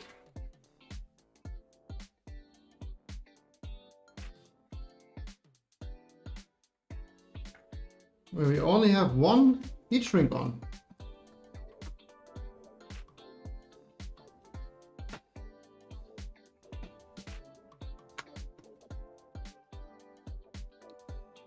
Yeah, but before we now continue soldering them, like this being the mess it is, I think we need something to hold these cables together. Otherwise, I'm going crazy. I mean, also later, right? It would be good to have something to hold them together. So I'm wondering, I mean, what we could do is we can use like a sleeve and just push all the wires that we want to solder through a sleeve, then we kind of like are sure they are not tangled. But it also would make our life more difficult in other ways. Turning them together doesn't really make sense because then we are really having a really hard time to figure out which side or like which cable goes where. To be honest, it's best to just turn the entire connector later. I think it's not as nice, but given the options, it's most likely the nicest.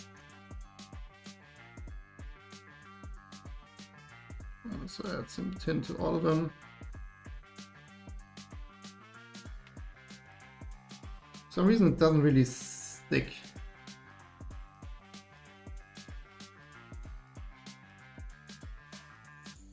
Okay, let's do the first one.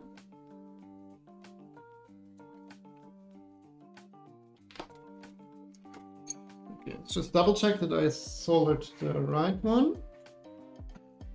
Yes.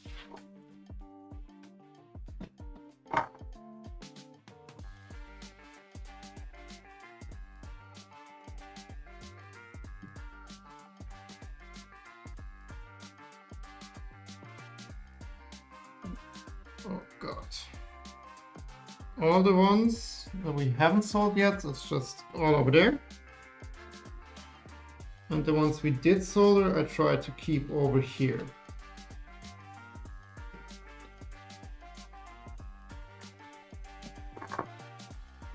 Okay, it also doesn't work, I think, because this is now already pretty much over cross. So potentially,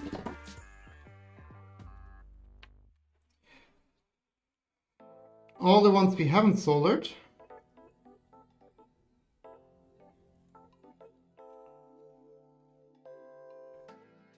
here we go. That was over cross. And we should not lose. We lost one heat shrink. Man, that's a mess.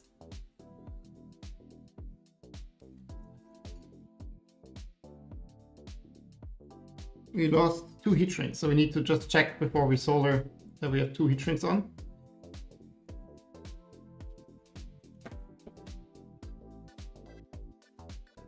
Just try to get them all to the bottom. Okay, now it's nice and clean. So these are going over here. These are the ones we soldered already. I just try to hang them off the table here. So we have no chance of mixing them up. Here's the next one. No, there's not the next one. I skipped one. Maybe we should have mixed colors here, black and red or something. We have 1 heat shrink on. Put 1 extra heat shrink on, so we have 2.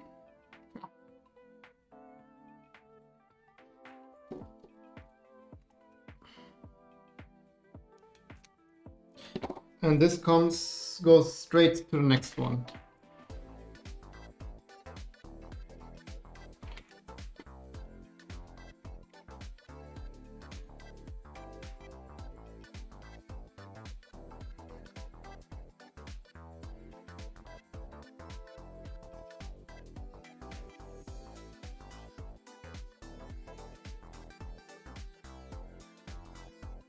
Okay, that's the next one.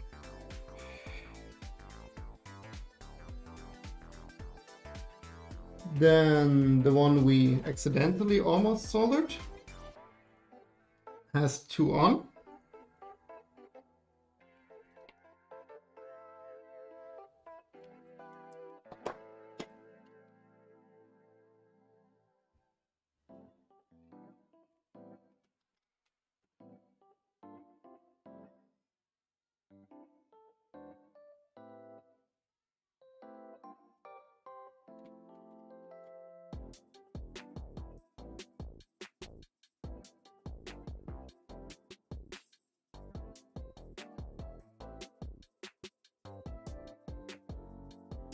And the next one. And then there's only one left for the top row. And then I would say we do a quick check of our work. Let's make sure we didn't screw up already.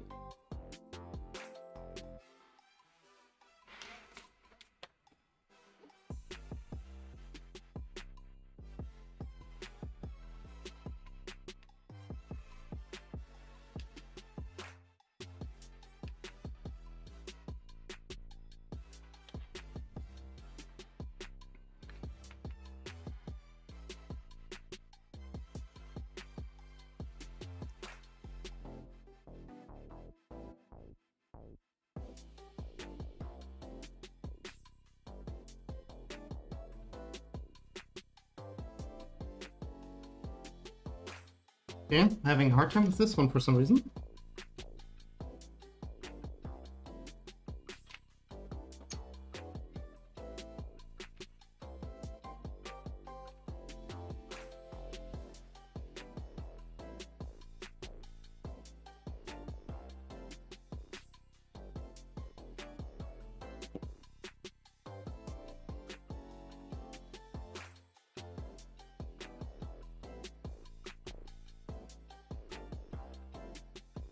Some of them are just not cooperative.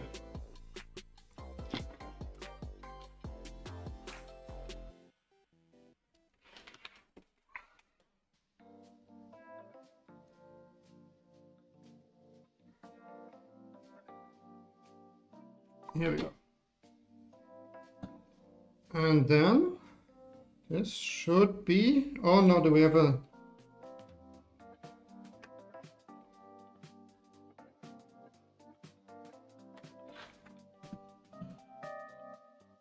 I think knots in this cable are really hard to prevent. Okay, so that's exclusively the top row, yeah.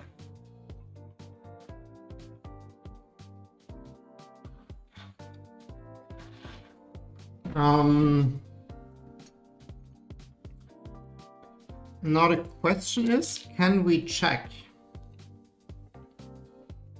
Yeah, we should be able to check, right?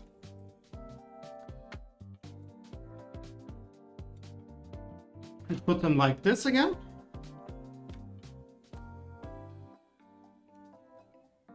We should now have 1, 2, 3, 4, 6 connections. Is it correct? Oh, we forgot to solder one. 7.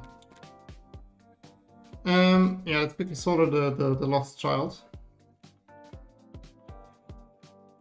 We are forgetting this one.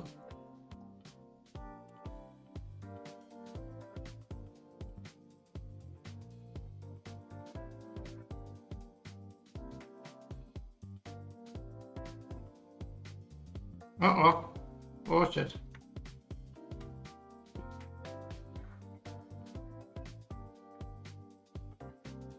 What did now happen? How did it not tangle that?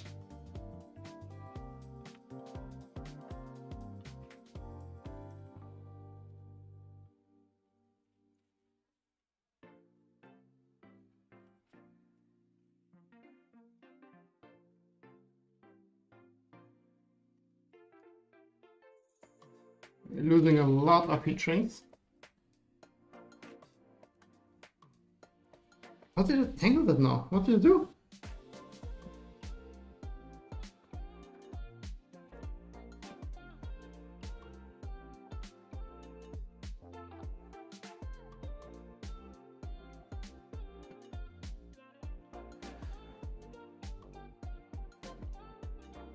Yeah, and this is the one we forgot to solder.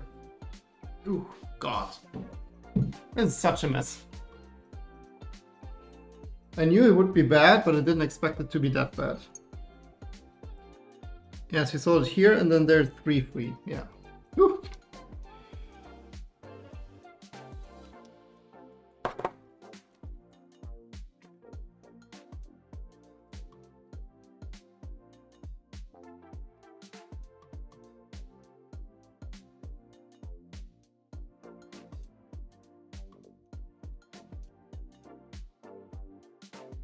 Oh, there's no solder yet on the connector as well.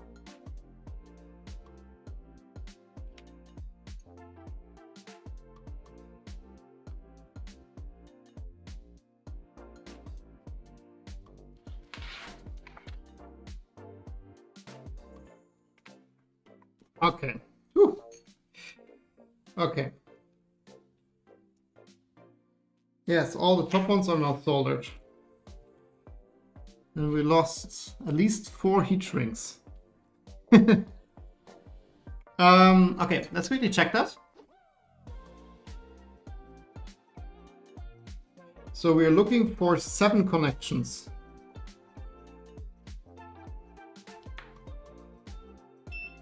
One, 2, 3, 4, 5,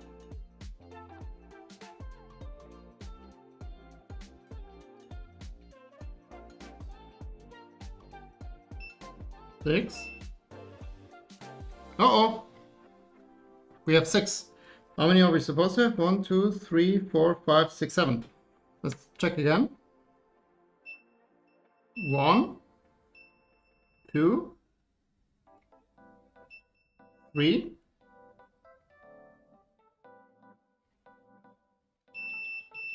4, 5,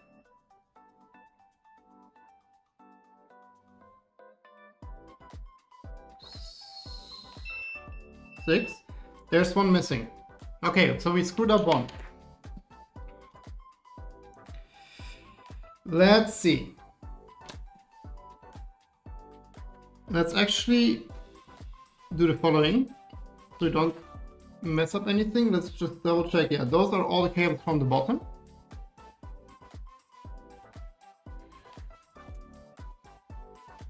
And I will just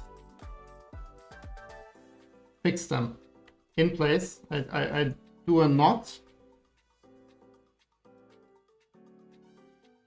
which can only go wrong, but now they're fixed in place. I just wrap them around here. This can only go wrong. Cool. Then that means one of them is in the wrong spot or has a bad solder connection.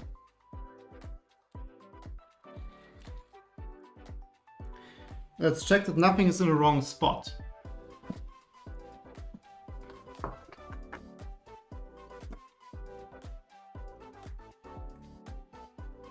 Just for ease of visualization, I just put a paper between the 2 rows so we don't see all the bottom wires.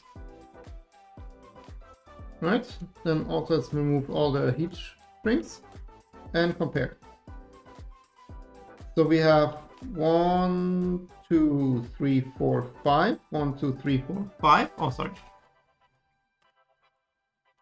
So we have 1, 2, 3, 4, 5. 1, 2, 3, 4, 5.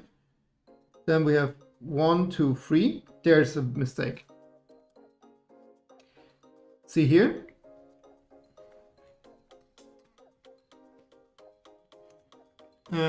Here we have 1, 1, 3, 1, and here we have 1, 3, 3, 1. So one of the 2 sides is wrong. I think it's this side. There we need to move on over 1.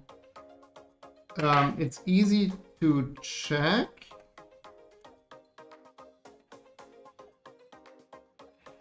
How do we check that? I think that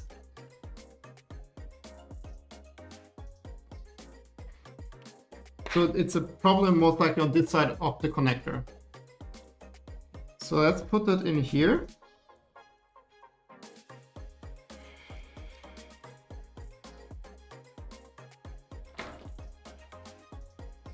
And check if this one is most likely one of the outside ones. This one. This pin is not connected.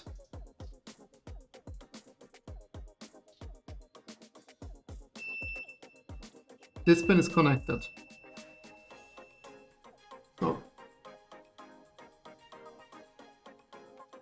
This pin is connected here, and I'm pretty sure this pin where we solder the wire to is not connected at all.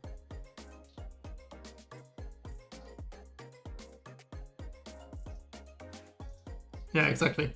So this one needs to move one spot over. Then also it matches what we sketched down in the beginning. Luckily, that's an easy one to change. Make sure we don't accidentally heat shrink or shrink the heat shrink.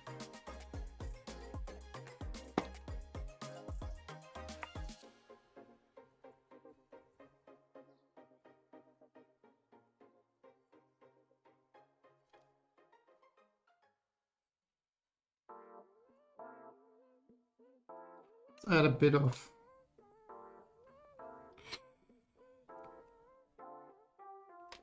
in there.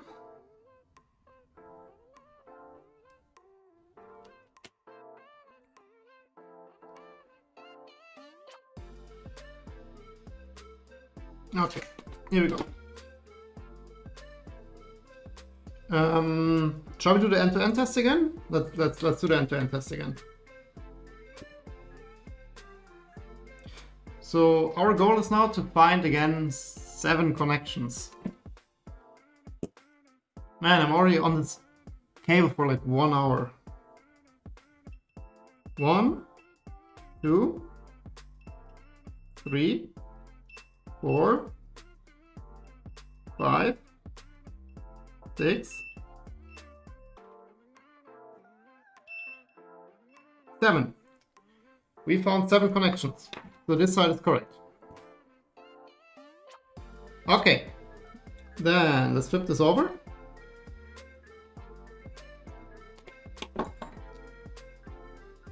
And maybe let's also flip this one over. I have something heavy to put on here.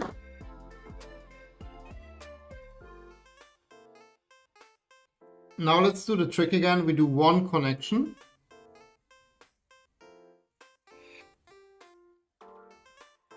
Just to verify we have the orientation correct. And this one already is one without 1 heat shrink.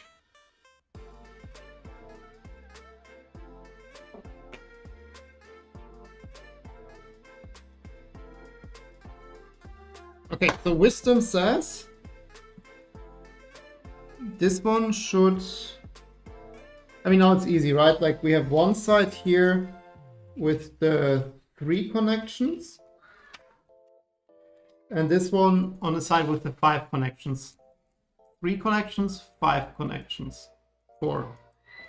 This one is the outmost of the side with the many connections, so it goes here. So this is actually the side we're not starting with. We want to start with this side because it's easier for me to solder. Just pull that from our stash of cable. And this one has 0 heat shrink. Let's add 2 heat shrink.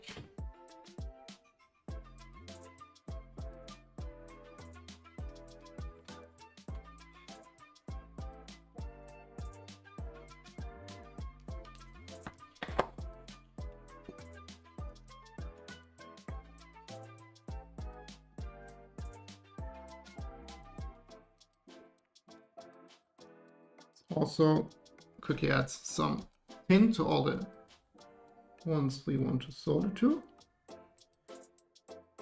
Oh no, now I have the exact wrong one. Oh, that was way too much.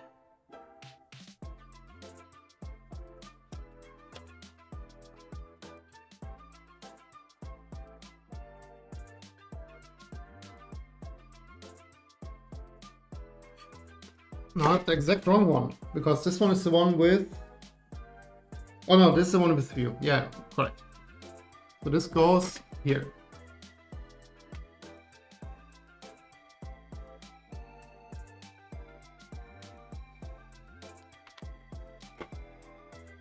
Success.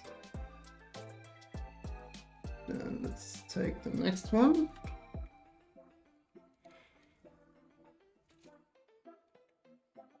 This has 2 heat shrinks. Perfect.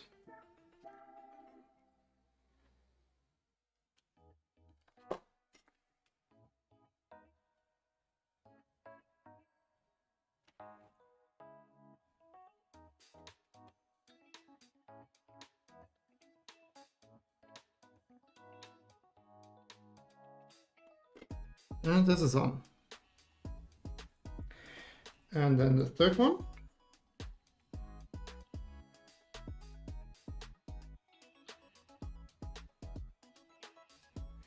And this one has one heat shrink. So from now on, all the heat shrinks should be there.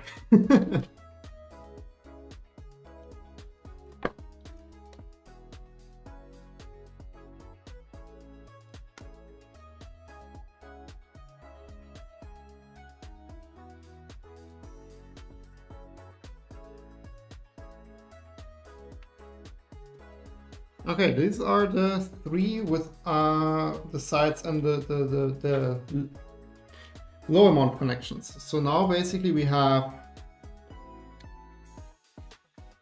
5 connections left.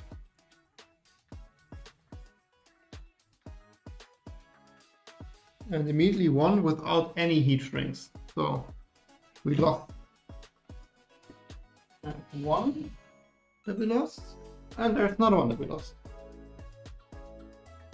Cool.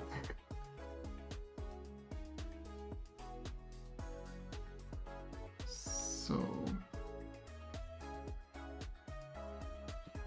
I did not expect this to take that long.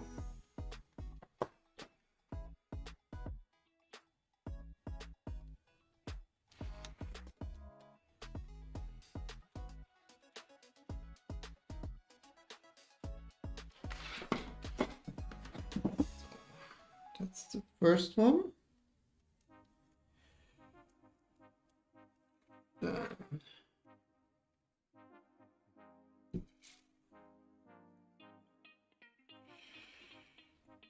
Sure to save the heat shrink on this one. Here we go.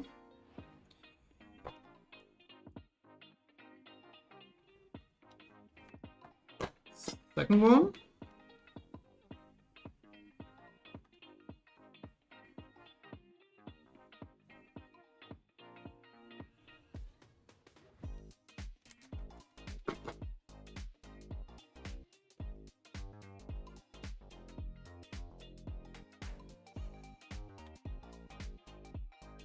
Third one has 2 heat shrinks.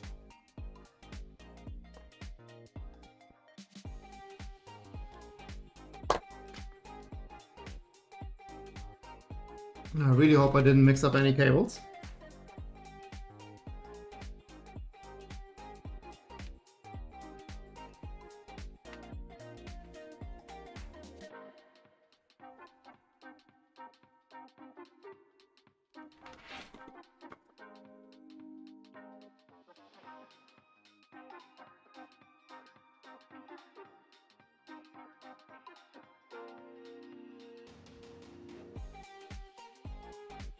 No, this one's solid. So there are only two left, yeah. Just this one.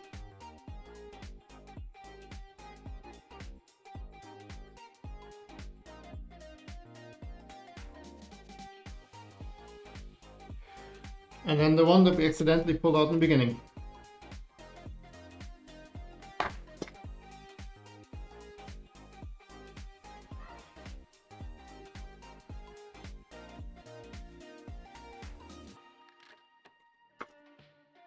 And the last one.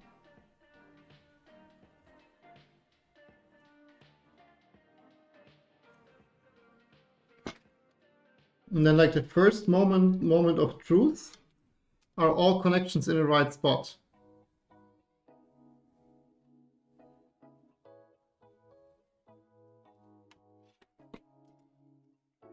All connections are soldered.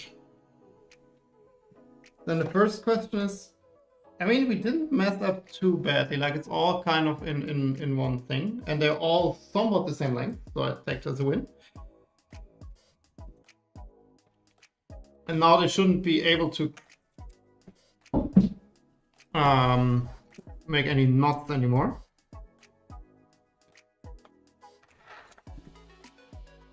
So let's see if we are successful.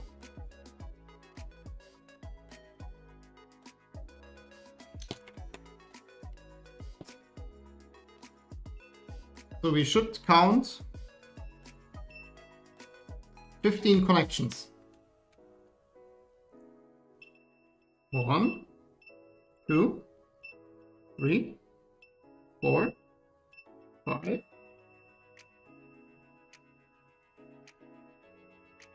Uh-oh, there's the bridge. 6, 7, 8, 9, 10, 11, 12, 13. Okay, so they're all connected, but here we have one pair where 2 pins are connected. Like those 2 are both connected. So we need to check out what's up there. Oh yeah, I see it already.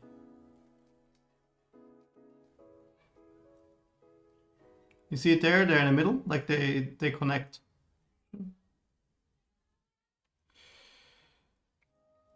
Yeah, you can actually see it here better.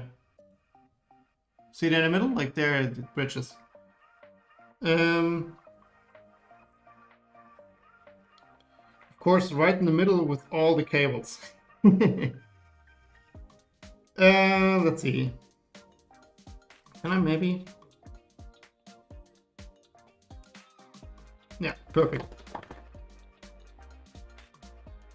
Oh, well, I also lost one cable, but the bridge should be gone. Okay, let's try to fix this one connection without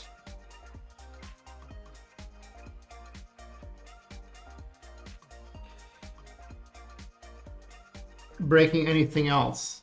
I don't want to unsolder random cables here, that would be horrible.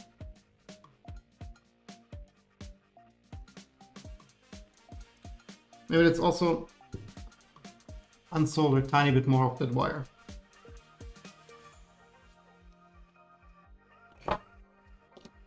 Whew. Okay, operation. Let's hope this works out.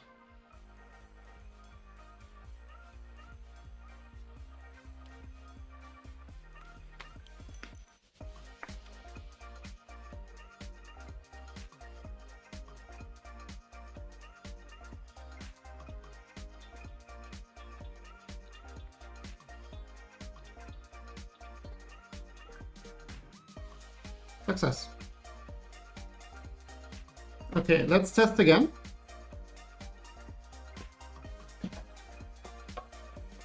Woo.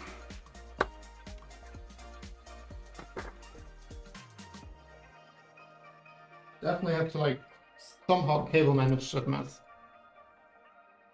I mean, it's not creating knots anymore, but still like it's catching on everything.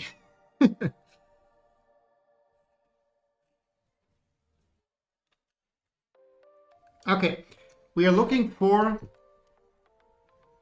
15 connections. And only 15.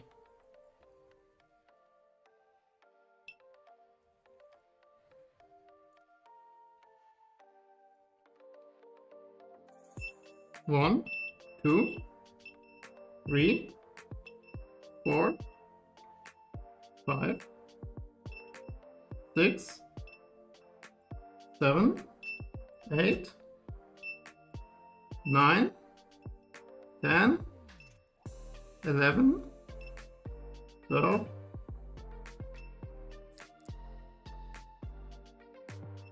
13, 14, 15. Woo!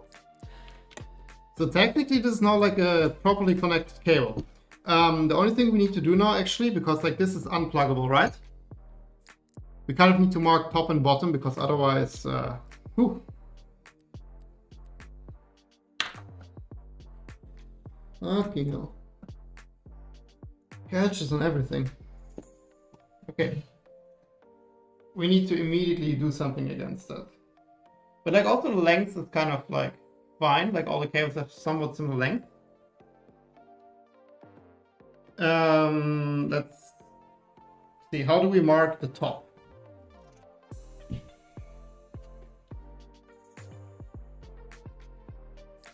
I think once it's in a cable chain, it will also be kind of fine. Let's just add a healthy scratch. on the top side.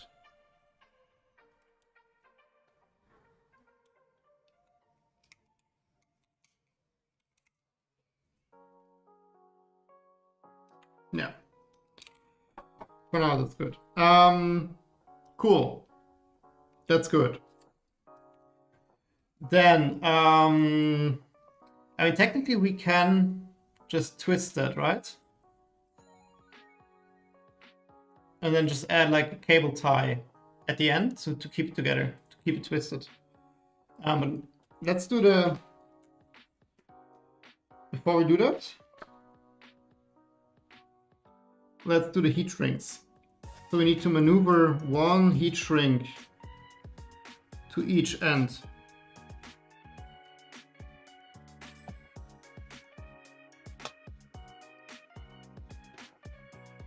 Which, to be honest, easiest. Let's just maneuver all the heat shrinks to one end. And also see how many we forgot or lost.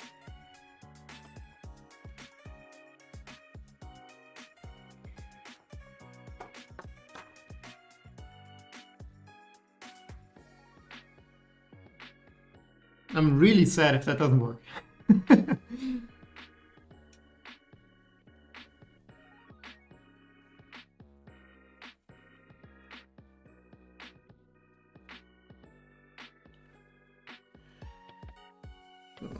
Just try to like move a bit over the solid just to let it catch. And I would say let's do the side with the 3 first. That's the wrong one.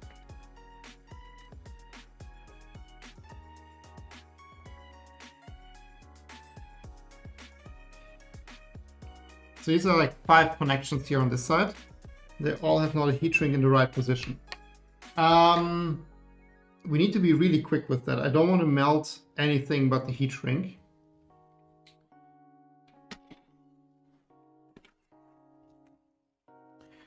Let's just...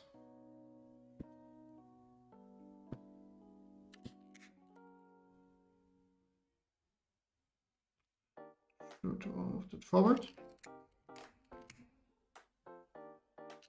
Cool. I think that's a success. Then let's do the next ones.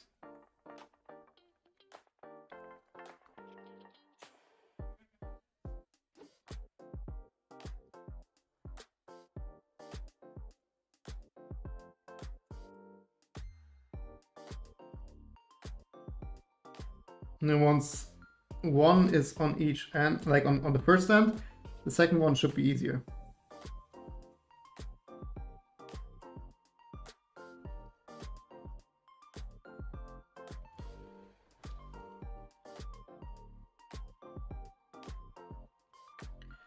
Missing 4 more. You can see like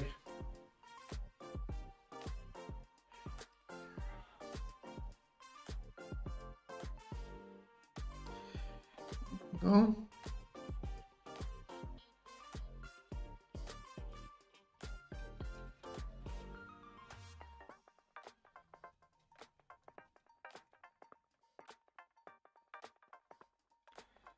Missing 1.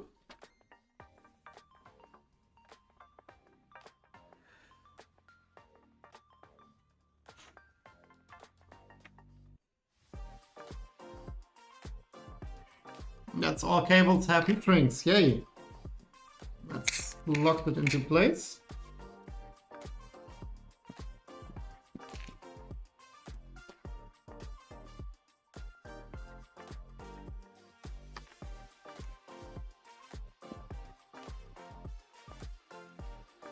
Cool.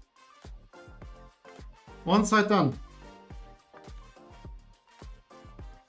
We just need to push all the other heat shrinks to the other side.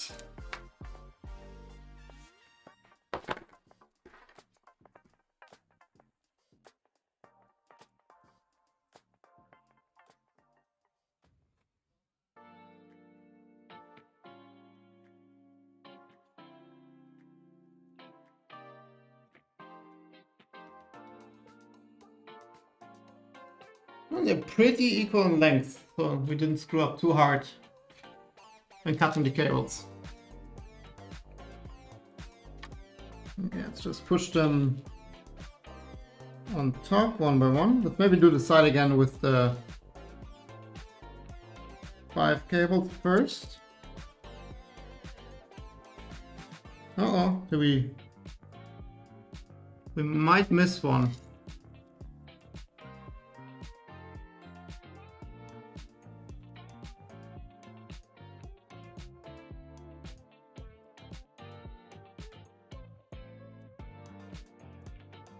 We might miss one.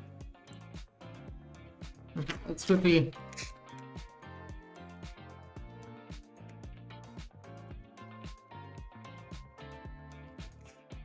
do those. Let's push that all on.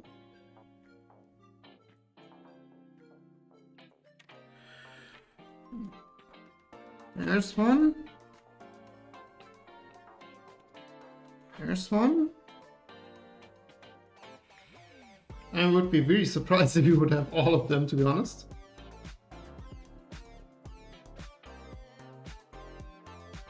But I also don't see any lying around here, so... Oh, there's still some on the other side.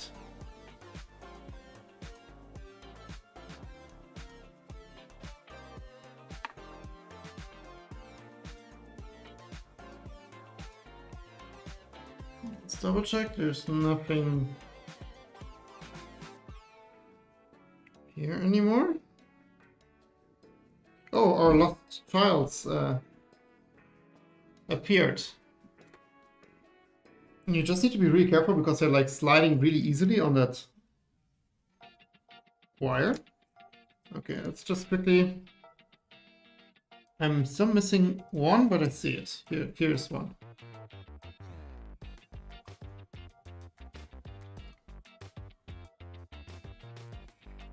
So, success.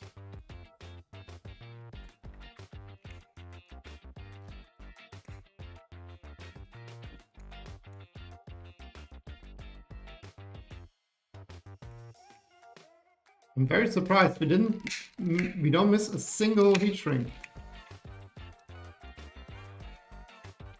Wouldn't have thought this would be possible. Cool.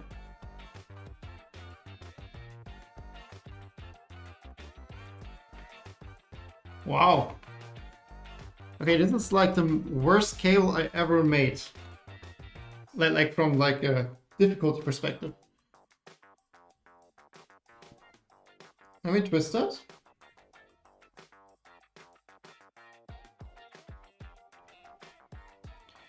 And let me like, if we just put a zip tie now here, we should be able to nicely twist that.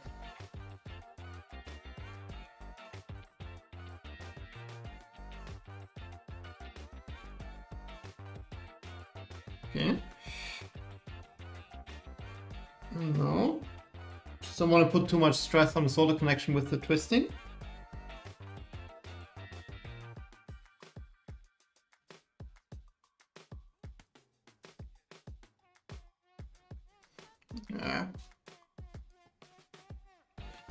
Let's do it again.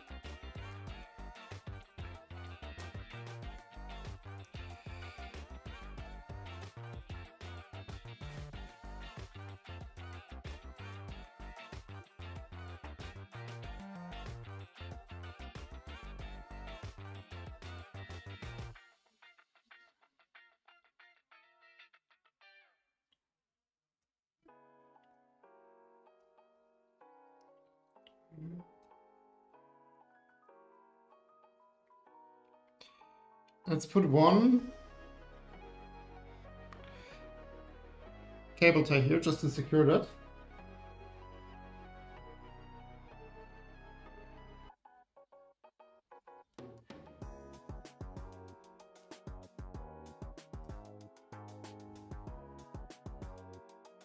Yeah, that doesn't really work, does it?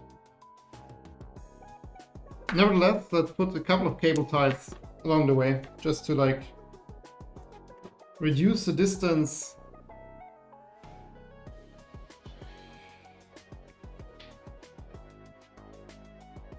with loose wires.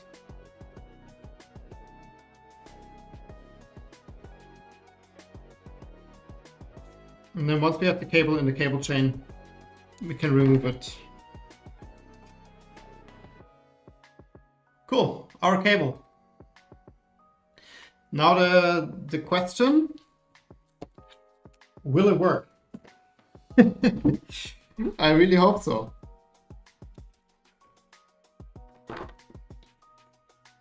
So these are now our two ends, right? We have the cable and the stretched side is up.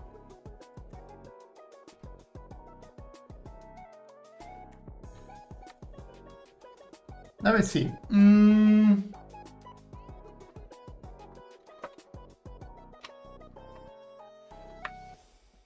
How do we connect it now?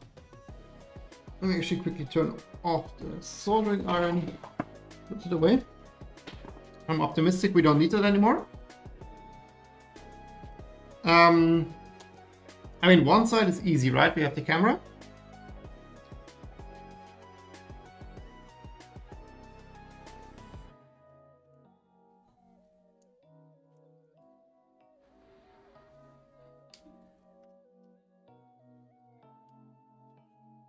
So that's one side. The other side is a bit more complicated because I don't want to test it on the main Pi because I don't trust my skills that much. I do have a random ass Pi 0 here, which we should be able to test with. The problem here is then just because it's a Pi 0, it has the like this end. Let me see.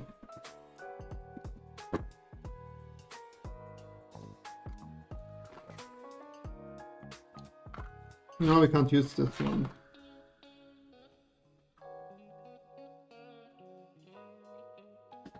I don't think I have the cables we need. Because, I mean, I have like a coupler. I have a coupler.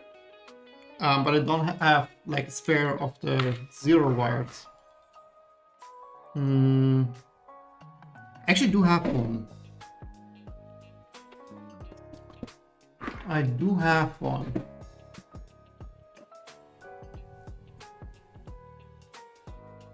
I have the 0 here, which has a cable.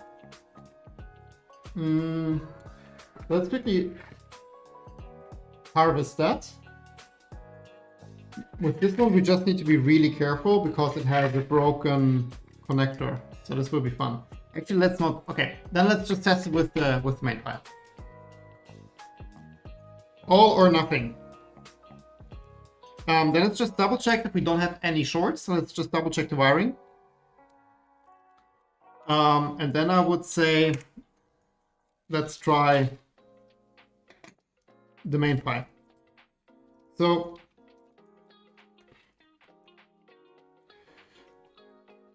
here we are.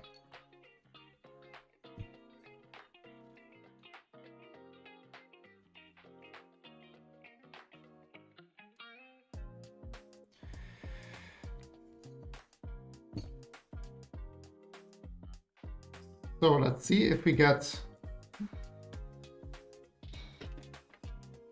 Let's check for shorts in like specifically.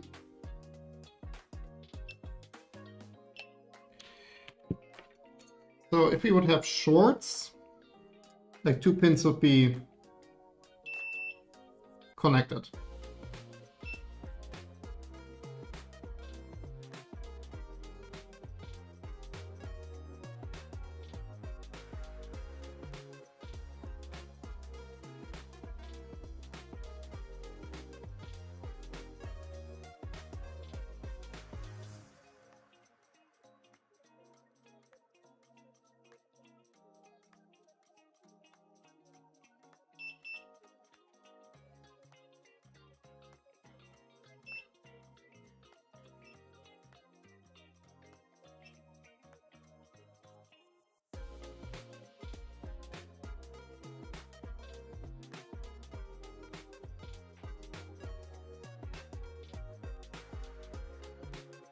Okay, so nothing on this side.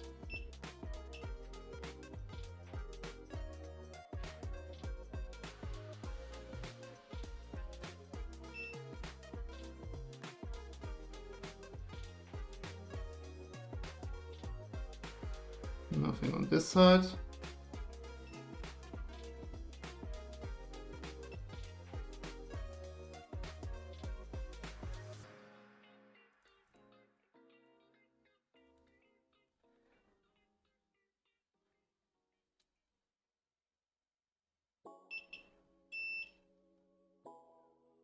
Okay, so no shorts. Let's quickly check that everything is connected. Which is already not the case on the first one.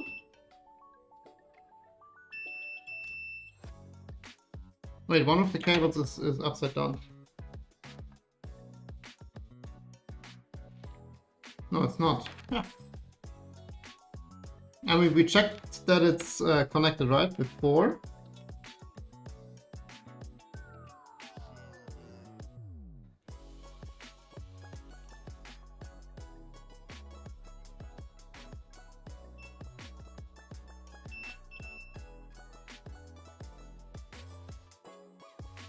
Wait, something is odd. Let me quickly check. Because we checked this before, so it would be very weird if it's now broken.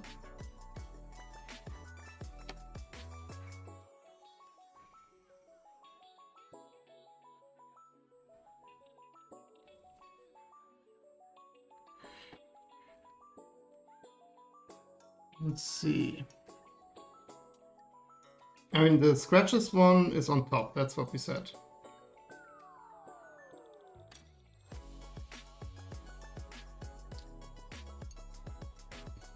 But then this should be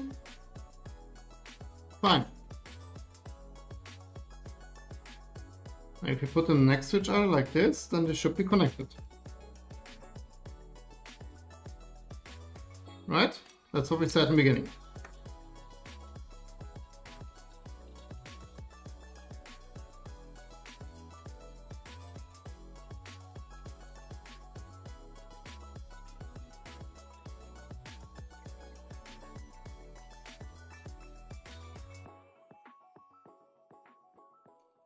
That should be connected. Like always the pins. But it's not.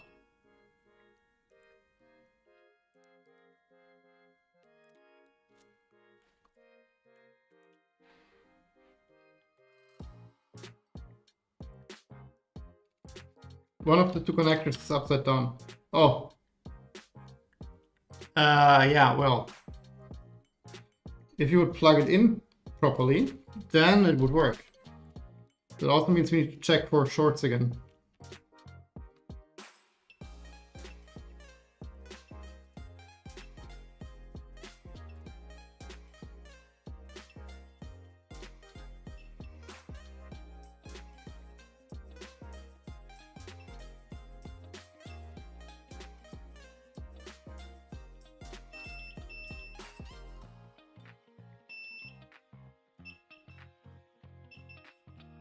Yeah, okay, now it works.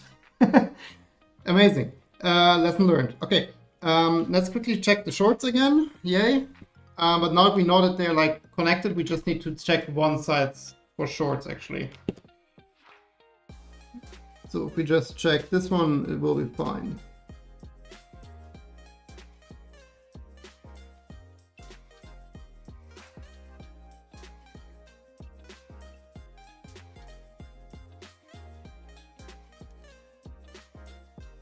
Oh, you don't see anything. My bad.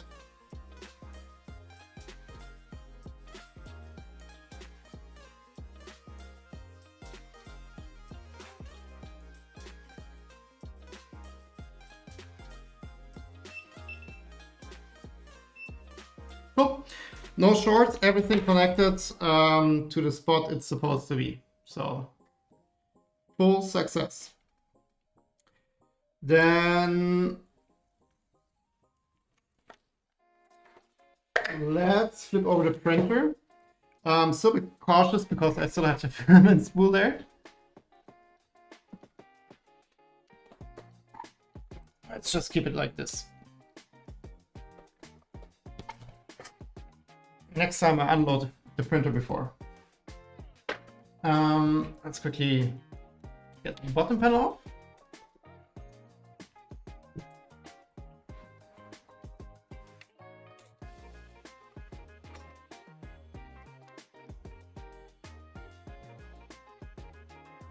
I mean, technically we can also put it up like we always put it up. Should be fine. Whoa. Hui, heavy. So, let's squish our brand new cable.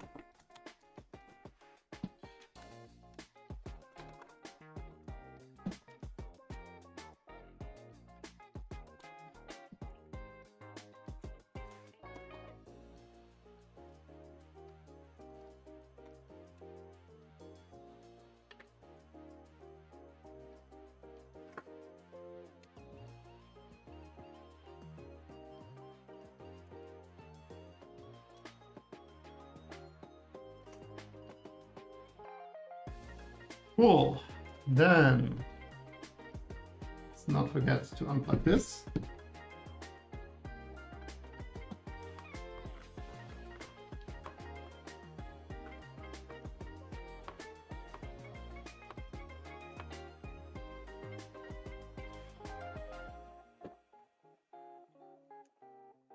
Perfect. Okay.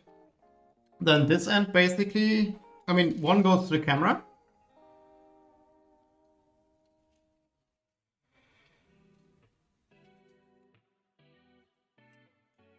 This goes to the camera.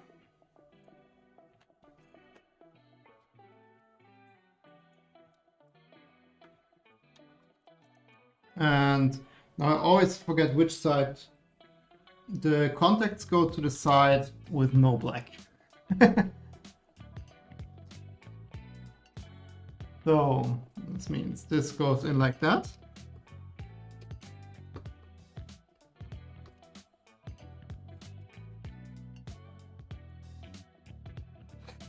And then later, like, this cable is too long. This is way too long, so I thought I had a shorter one, but I don't. But like, my idea was to have this one basically go here, for example. And then this cable later comes out here. So we kind of like put this under there. And then we mount this adapter here, for example, and then have like a very short thing. So like a 10 centimeter cable is plenty here. And then this goes through the main wire loom out. And I think we have a really cool setup. Like maybe we can even, need to see, maybe we can even squeeze it on the DIN rail, maybe? Then we have like really short, let's see. Let's first make sure it works. So technically when I plug this in,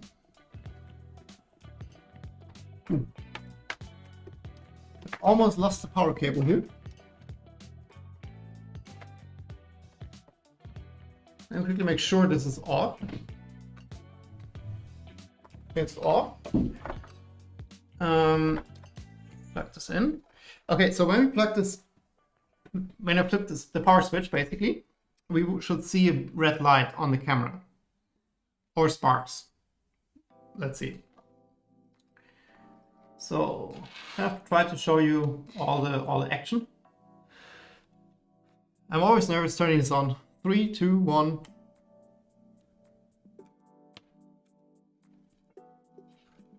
Do you see it? Do you see it? Oh, red light. Amazing. Cool. Then the next question is, do we get an image through this like mess of wire?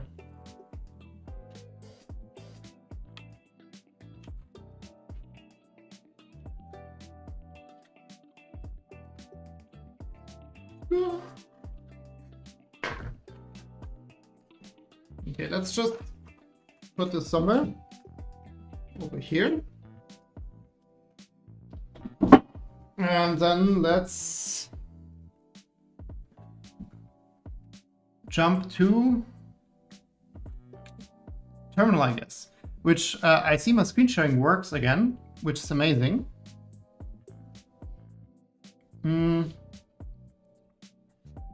Let's just SSH into the printer. Cool. We do not have a camera software here. So let's just quickly install updates. Updates are good. Let's quickly install Crow's Nest.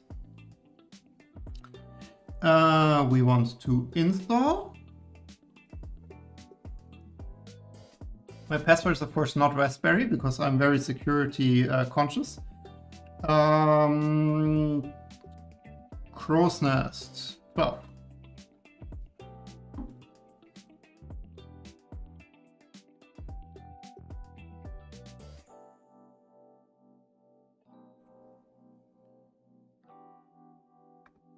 So let's quickly wait for that. And then let's see if we get an image.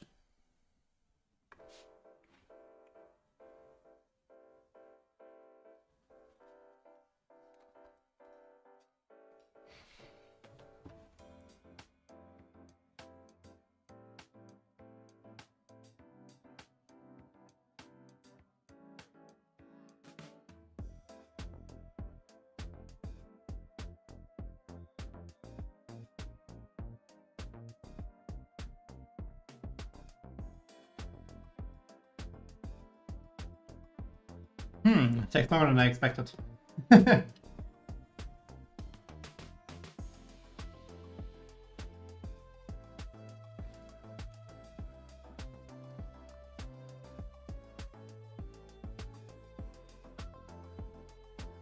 Also, I just discovered, like, we kind of have, like, I mean, it's not too bad, right? Like, this plug doesn't, like, the plug we just soldered on there doesn't fit through the hole we have in the deck panel. So we kind of have to unscrew the deck panel a bit and maneuver that through the side there. But yeah, that's for later. It's a later problem.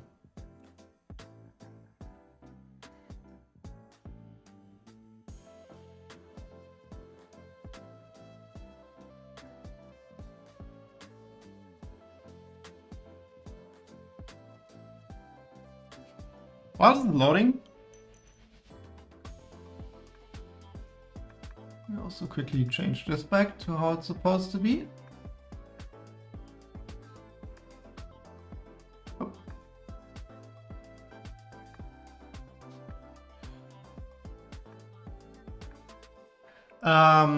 So Crow's Nest setup. Let's just quickly Google documentation, compatibility, contribution, credits. How to configure.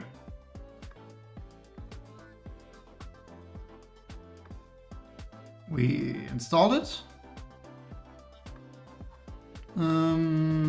Sample config.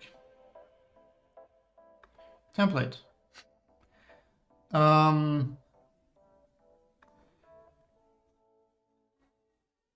Okay, so it's just cam 1. Small site for us is dev video 1 as well. Just not quite sure where this goes. Is there a path? Oh, it's just a clipper config. Okay, easy.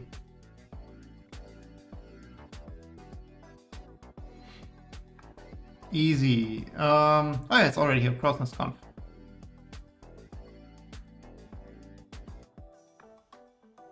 Let's just wait for that to finish up here. It seems to have already placed the correct config. We need to figure out the resolution stuff for the camera.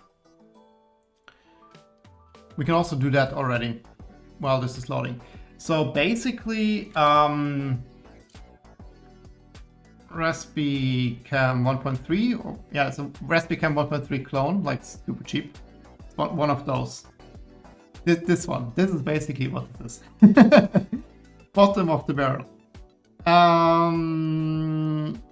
There's one web page. I know I find it when I search for crop factor.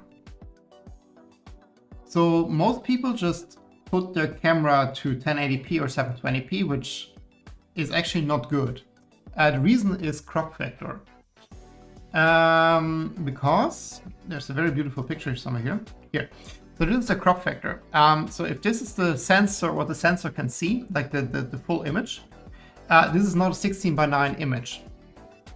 So the first thing is, if you do 16:9, you throw away basically the top and bottom part of the picture. Like you could have a wider field of view, but you just throw it away. So using 16:9 with those camera sensors is actually really stupid.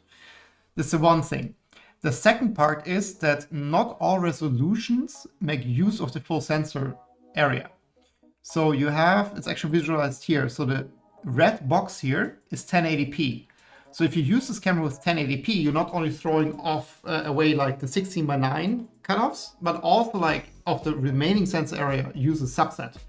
Because it's like 1 pixel on the sensor is 1 pixel in 1080p. So it's also says here it's native. So like 1 pixel in the output is 1 pixel on the sensor. But what we want is basically want to make use of the full width of the sensor and the full height, right? So what we are looking at, I mean, it depends, right? Like this is really like camera specific. For the V1 camera here, what I have, we want a resolution of either 2592 by 1944. That's the full resolution of the sensor. It's like 5 megapixels, which isn't really good for streaming. And also like there's some limitations with your hardware H.264 encoders. So what we are actually looking for is 1296 by 972. So this is a resolution I will go for. This gives me the full field of view, like the full sensor area, and a good resolution. That's plenty. Like people always want to have like 4K or 1080p, but you don't really need that. It's way more important that you have like the full like field of view. At least it's my opinion. So we will go with 1296 by 972, given that what we see here is exactly the camera I have. But yeah, here is the Raspicam V2, and you see the resolutions are different. So here we would have 1640 by 1232. So we will set this to this. Still installing stuff.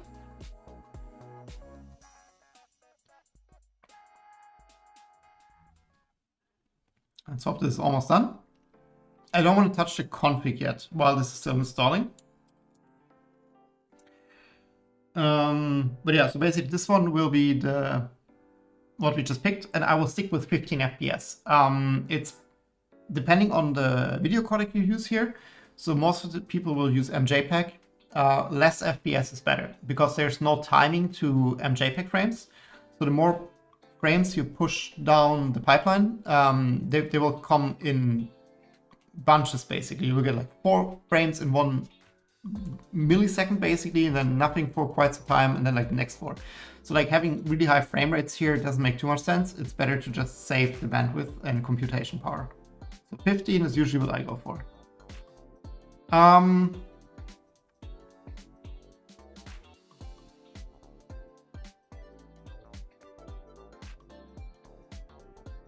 Let's see, 97%.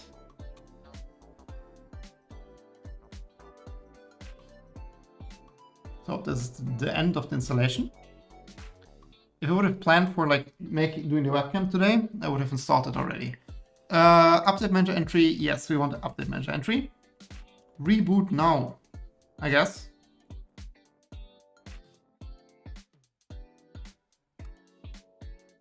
Going to reboot in 5 seconds, okay. Let's wait for that, and then it will kick us out here. Now we just need to wait until it's back online. What about WebRTC? Well, for WebRTC, you have a H.264 stream most of the time. So there, like the frames have timing information. For MJPEG, it's just like a stream of JPEG, right? So each JPEG frame is just like one part in the multi-part HTTP response. So there's no timing information. So the client basically will just show the MJPEG frames whenever the client receives the MJPEG frames. And yeah, the network does network stuff. Like you will just have like everything comes in packages basically. Yeah. For MJPEG, I never go over 15 FPS. For WebRTC, I guess you can do 30. Do you really need it? I don't know. I'd rather have the safe bandwidth, but that's just me. It's already rebooted. Cool. Then technically, we should now, let's just keep the config as is. Then we should have a charlotte/webcam / something. I mean, that's not ideal.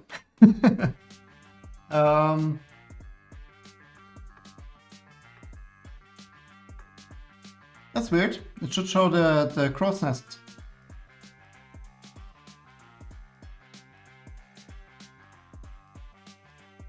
This should be the crow's nest UI, but it isn't.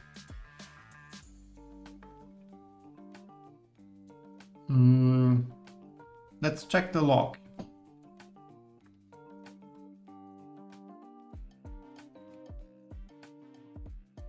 No usable devices found. Okay. Let's see.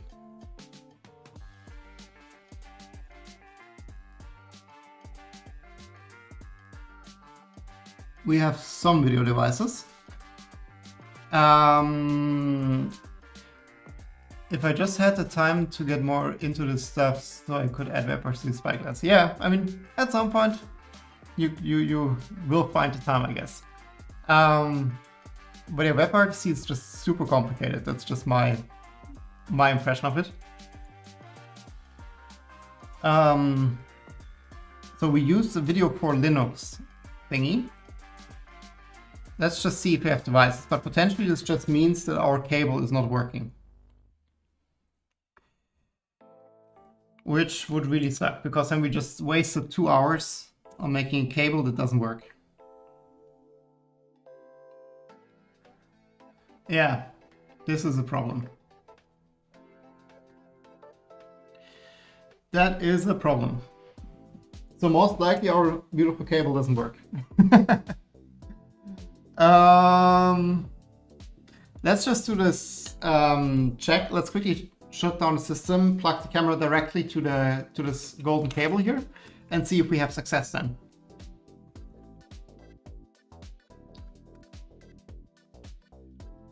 Let's give it like 3, 4, 5 seconds. Okay, so I just remove our beautiful cable.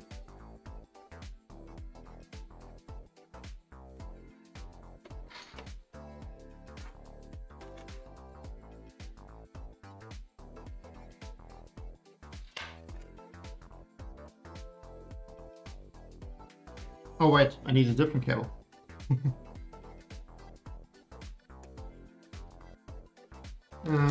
I had it somewhere here.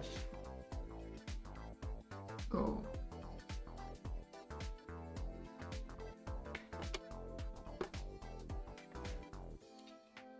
Let's see if we have more success with this cable. If yes, then we have a cable problem. Which would really suck, because we just spent a lot of time making this cable. Okay, let's turn this back on. We have a red light, same with this cable, so the power works.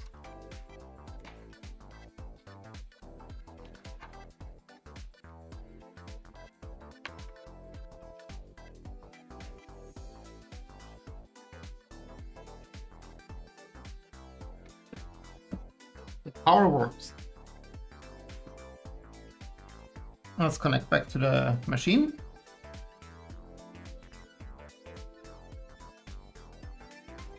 Okay. Okay, say I'm low-key happy. We have the same exact output. That is good, because then it's at least not exclusively the cable.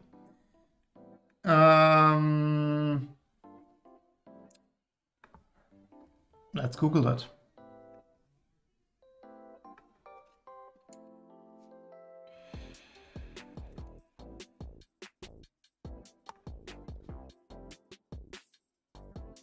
Let's maybe also add recipe cam. I mean, I never used this camera, so potentially it's just that on arrival.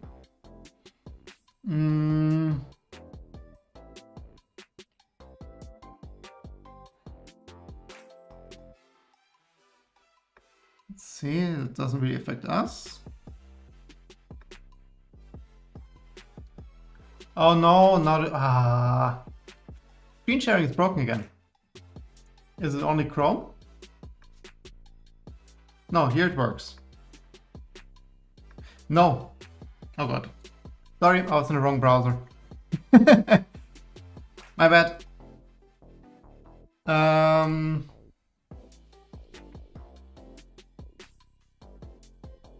So this one...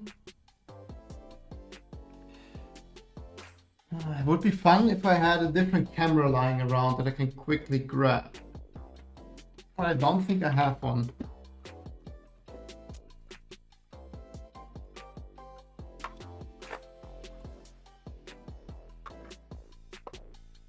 I have everything but the camera. Okay, then let's... This one is known working. Maybe we can even quickly try that out, to be honest.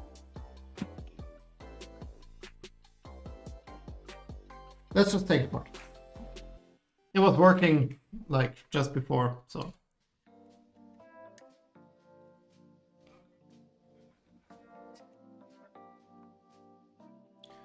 Let me maybe actually.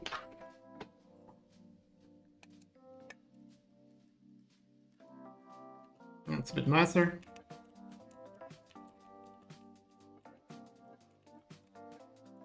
You just have to put this back together at some point.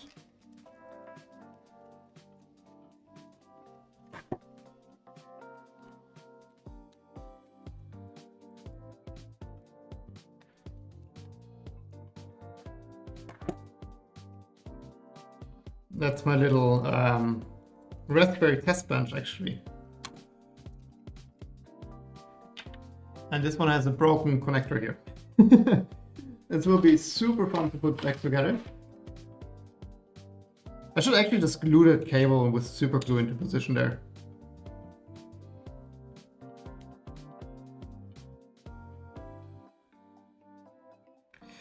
But then if we have to open, I think this one has also shorter cable that we can potentially just steal. Then I don't have to order like another one of those cables.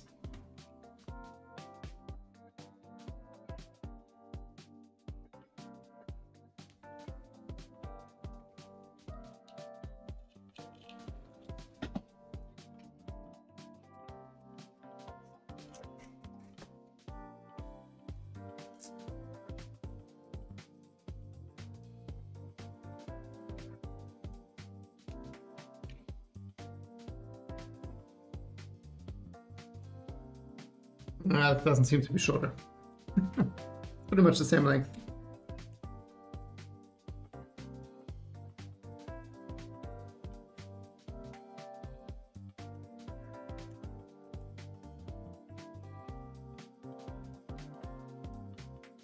Let's see what happens with this camera.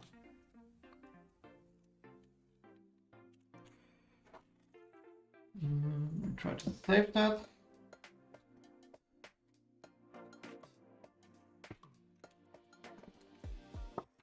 So let's just throw this camera here.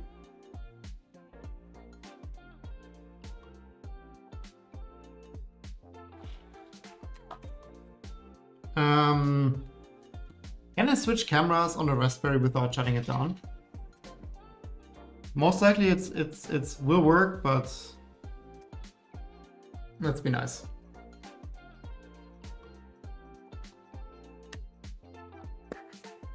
Okay.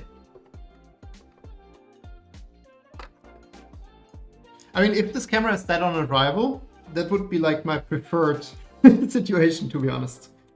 I'd rather buy another like €5 camera than spending like another 2 hours making cables.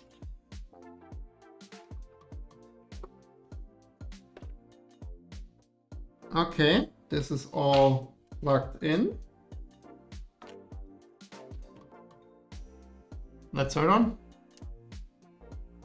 Yeah, so we have the red LED on the camera. I mean, that's the exact same as we had here.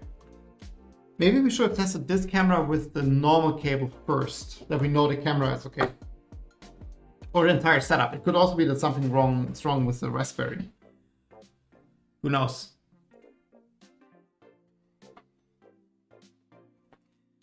I feel like also the last time when I did the cameras for the V0, it took me forever. Oh right, I broke the connector on the Raspberry.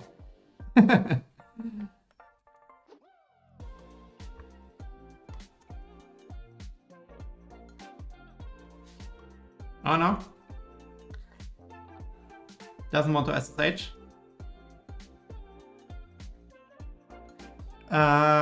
Did you install Pi camera 1 or 2?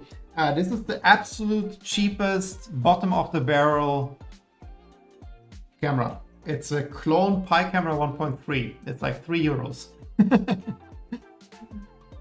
I think.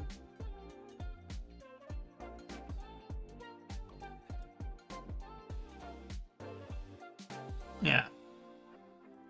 Sometimes when I SSH into the Pi, like it just hangs here, which is really weird. Okay, so now this is fine. Let's see. Okay, we still have the exact same error. I mean a library Pi camera. Do I need a library Pi camera if I have Crow's Nest? I don't think there's anything else required, right?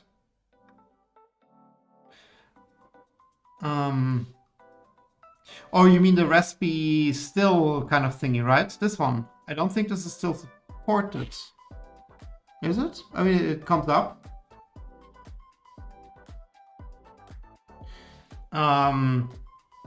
But so like if this one says like it can't access the device, I wouldn't expect anything else to work. Okay, let's quickly try the second camera with the white cable. Give it a couple seconds.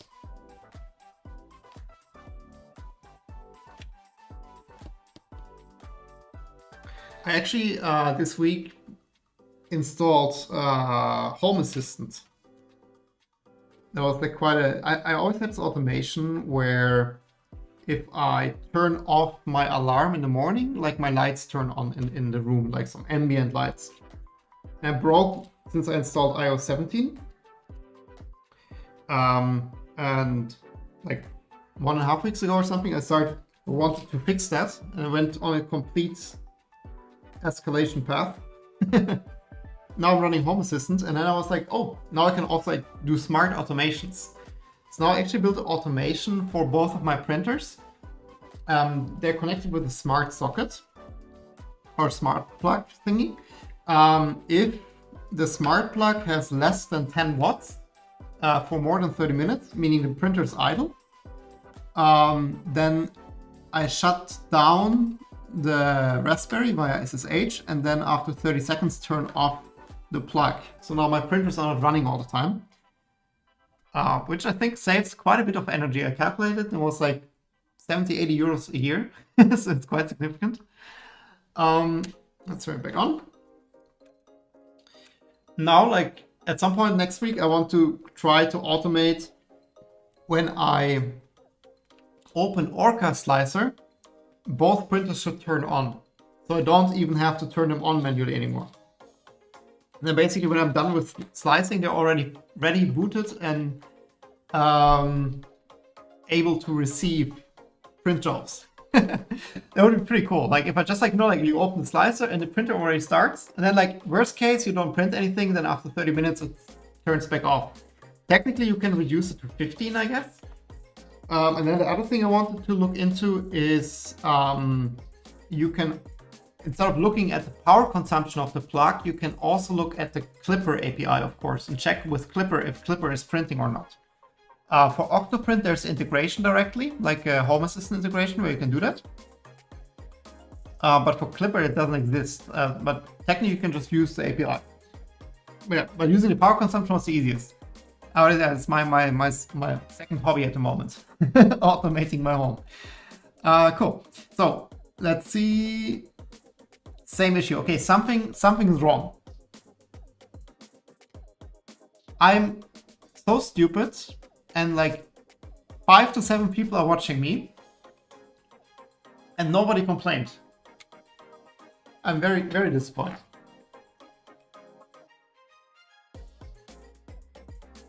Who can read? Where did it plug it in? Display. Not camera.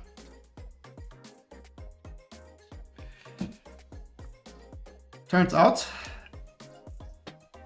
if you use the wrong port, it doesn't work. Actually, like the Raspberry Pi 5, right? Like you can use cameras on both of them. It's one of the changes they made.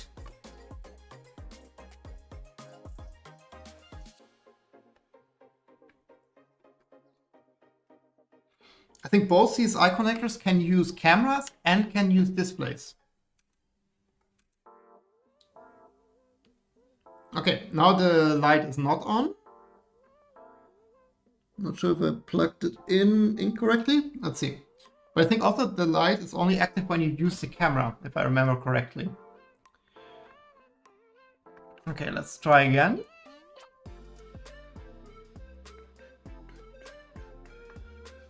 Yeah, this one is dead.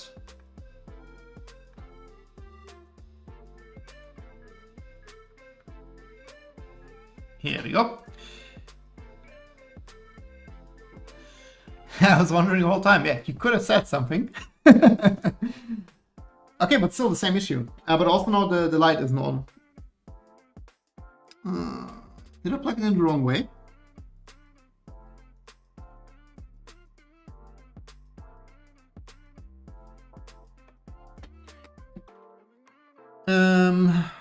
Did I plug it in the wrong way now?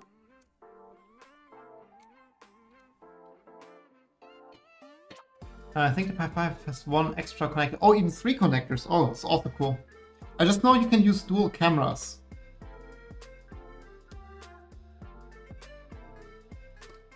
Okay, let's just make sure I plug this in correctly.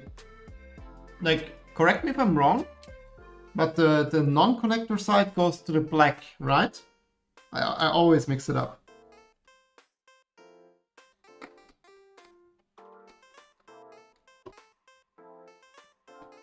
Let's quickly Google.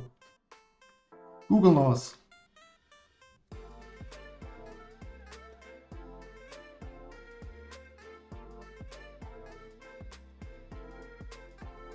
Dark to dark. That's a good remembering thingy. Dark to dark. Yeah, that's what I see here. Okay, but then that's how I plugged it in. Let's make sure this is like. I mean, it looks properly seated.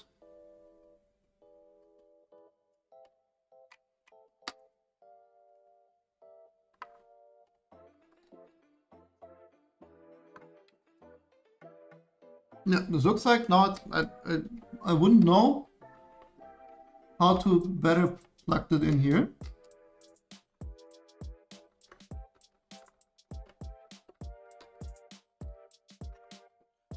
This looks perfectly straight. Let's try again.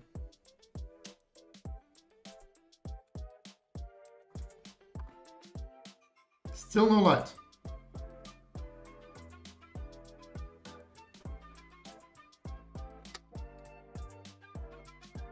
See?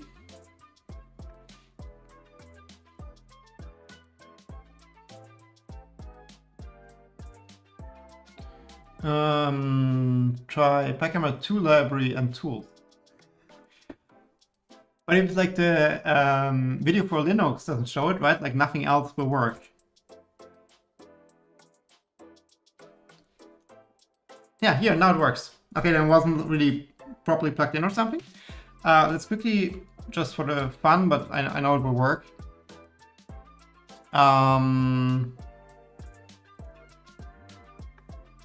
No?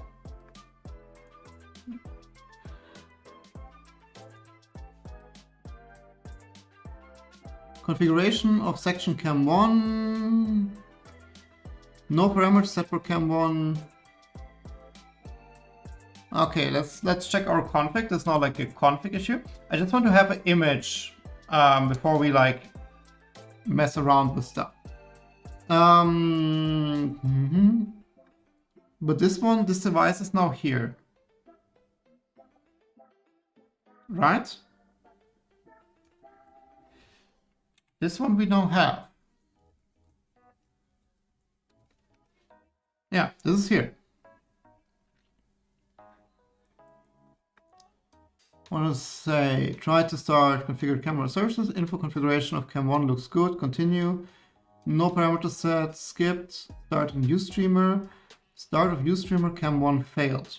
Okay, that's not very informative.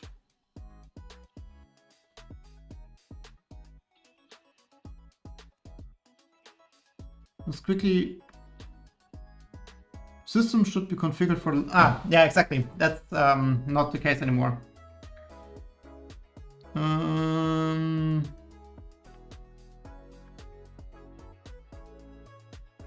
Well, let's Google. We will still need that.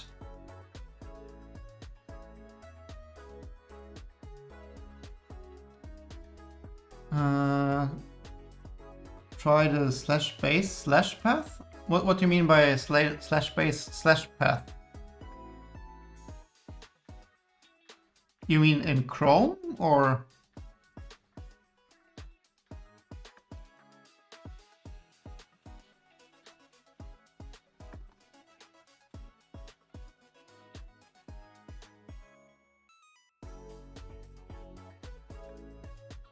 Let's see if something useful is there, but I don't think that really applies to us.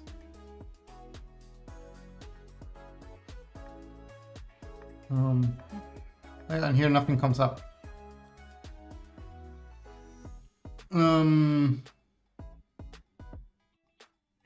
But it should be like the out-of-box configuration. Output of crow's nest. It tells you which device it found. You mean the logs here?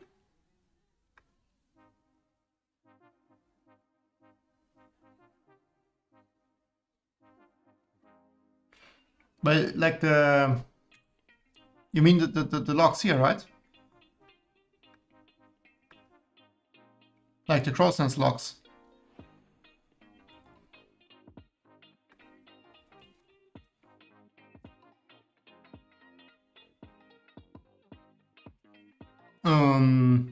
Let's see. Is there anything in here? But the /dev/video0, like this one exists. Like that should be fine.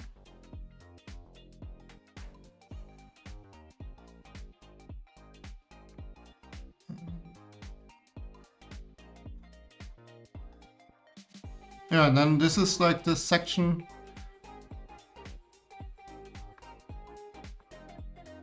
Oh wait, that's like old stuff.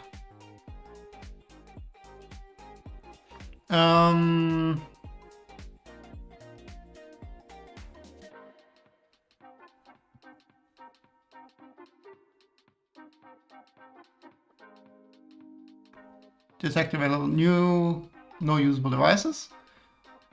There was 6, 7.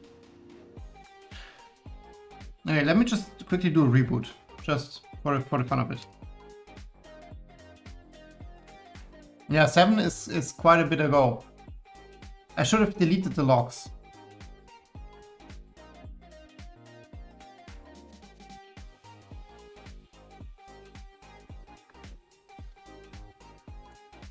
See?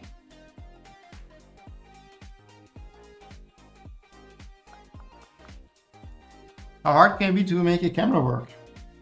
And I still couldn't try out my cable.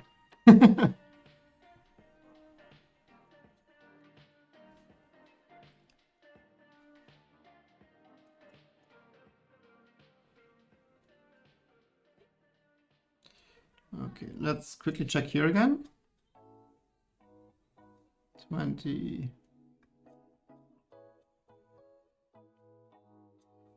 Yeah, here now it does something again. Oh, now it doesn't have an arrow anymore.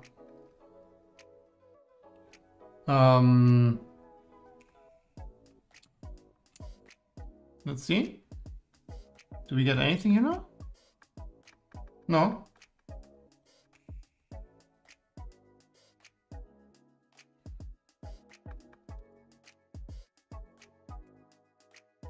Still a white page.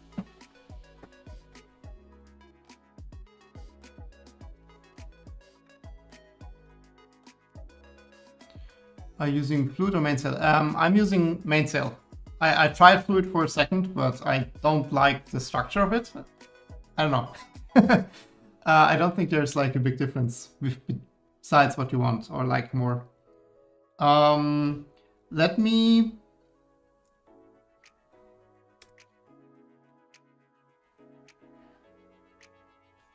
No, here it again says error. This line was missing.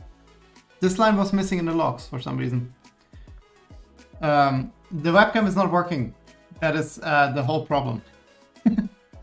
We are like 5 steps before adding it to mainsail.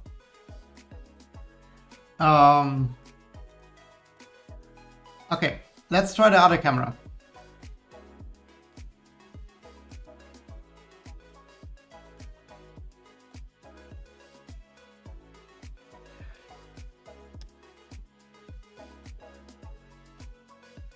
Because also like usually like when you turn on the Pi, like for a second the red light comes online and it doesn't come online.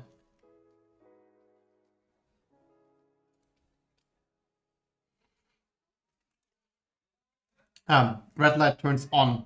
That's what I mean with comes online.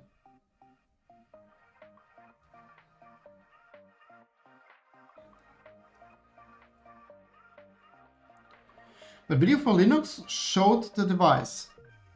So something must work. Okay, let's see if we spot like a red LED here. No, I don't see it. Maybe I'm misremembering that, but I usually think there's a red LED. But try to add a main thread just in here. Yeah, but the problem is called the crow's nest, which is providing the webcam, doesn't start. Like the server for the webcam isn't there, so adding it in mainsail won't have any effect. I have following device configured: base sock IC I2CO MUX. This looks really weird, Alex. Similar path on your logging output. Let me check. I mean, technically we can also quickly just compare it with my V0. Let me just quickly check there. What I have there. Then we have like 3 samples. But I know that, or like at least before.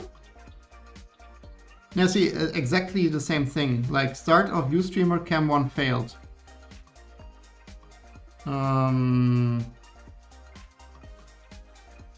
Yeah, this is the path. Oh, wait, sorry. This is the path you mentioned here, right? And you say you have that configured in your config.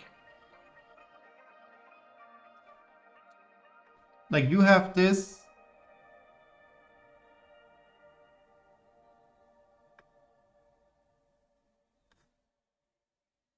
Where is it? Crossness config. You have this one here.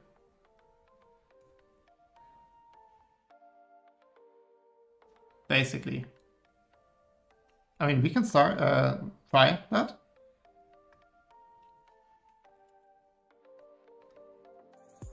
Yeah, same effect.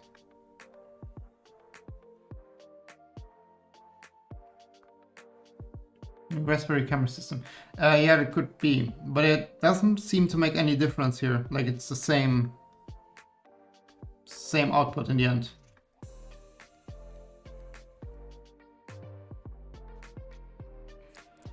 I mean, I changed it back to the 0. or like def/video0. I wonder what could be the problem there. Let's quickly check.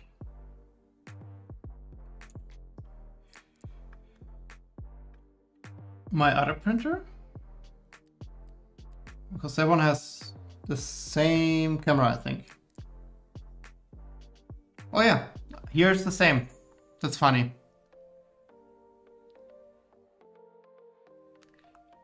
IMX. Like this one is different than yours, but I don't think that is the problem though, because it's still fails. That is super weird. Like, please check my setup. Is there something wrong now? I mean, we have the blue on top, which is to the black. It's also like super straight in. On the camera side, all the pins are gone.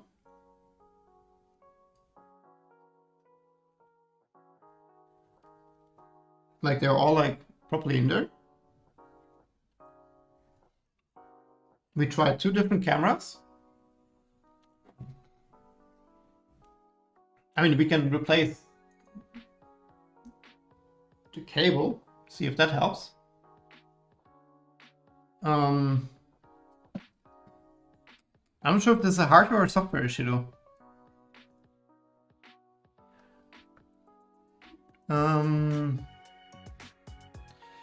One is camera streamer. Oh, that's a good observation.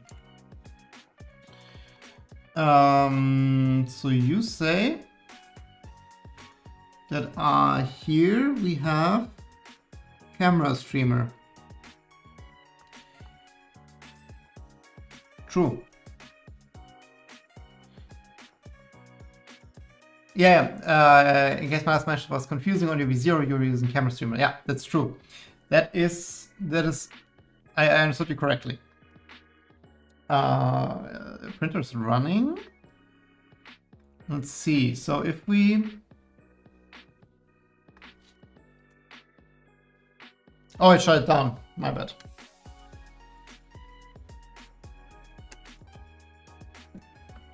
Do you have to enable the cam board? No, that's also automatic, Collie.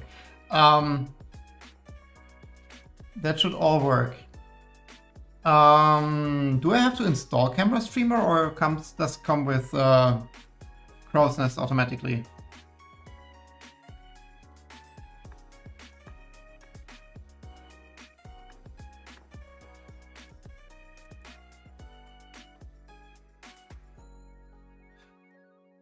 Just keep the ideas coming, Collie. Any help is welcome.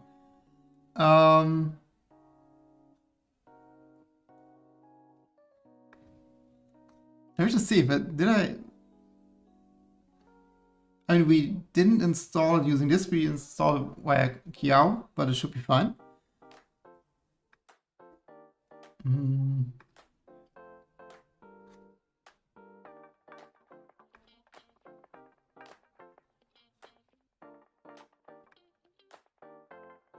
Like, it should be all just working.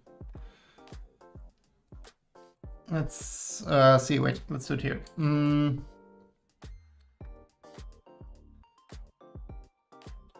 So let's just completely copy paste the config from the one printer that's working to this one. The only thing that we then need to change is the video device down here.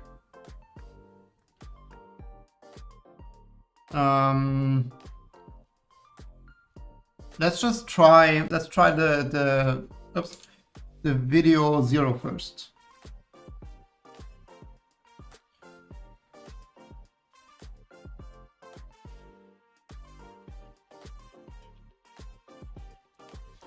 The resolution,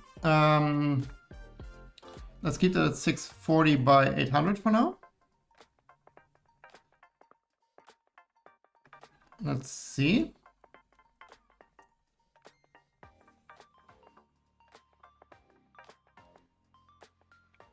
Now we have some other stuff in the logs. The time is just now, so that's fine. I mean, here it has this like lip camera path in there. Lost device depth video 0. But is it now running? Wait. No, it's still offline. There's a slash missing. There's a slash missing. Oh, yeah, you are correct. There's a slash missing.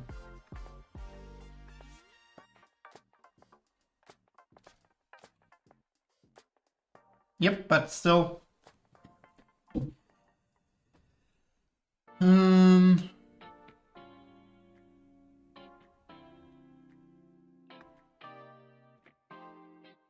Error start of camera streamer. Cam 1 failed. It's the exact same thing.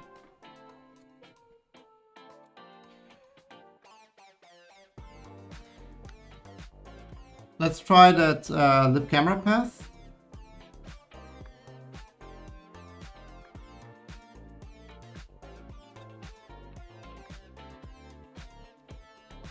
Let's try this lip camera path, but I don't think this will.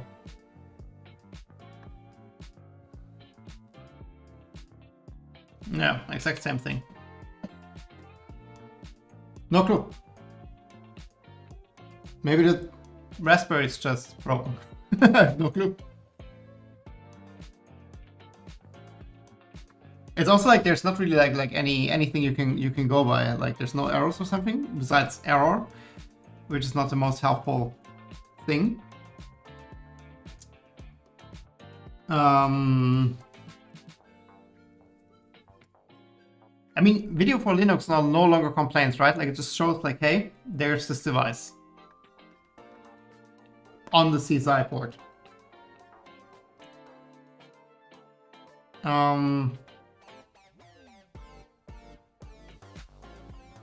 Let's see. I didn't expect this to be like, I'm always stuck on those like stupid things. It seems that the camera detects the camera correctly. Yeah, exactly. Like the camera is there. So I'm wondering if there's something to test the camera that is not recipe still because it doesn't exist anymore.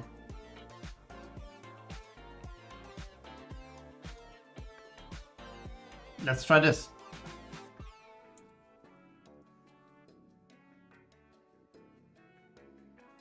This seems to be working. Legacy FPS. And there should be now also a test JPEG here.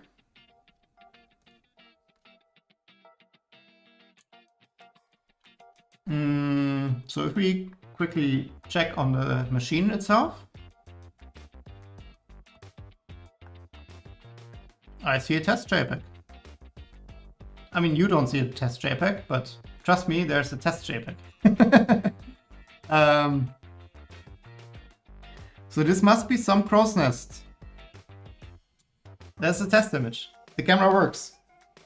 So this must be some form of crow's nest configuration issue. Then let me now try another thing. Because like for me, software I don't care. I just want to see if my cable works. So let me quickly remove that test JPEG. Shut down now.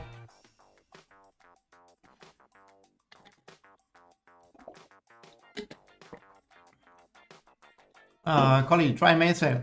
It's still not working. Like so here's the thing. The camera software that provides the camera is crow's nest. And crow's nest doesn't start for whatever reason. So if you add a webcam in mainsail, there's nothing you can add. Like you can add the path, but the server that provides webcam isn't running. So that wouldn't help anything. Let's see. So let's quickly set up my contraption here. And I just want to see if I get the same still image via this monstrous cable. This is really all I need to know. Let's also use this camera because we know it's good. I mean, I also know this one is good because I used it this morning, but...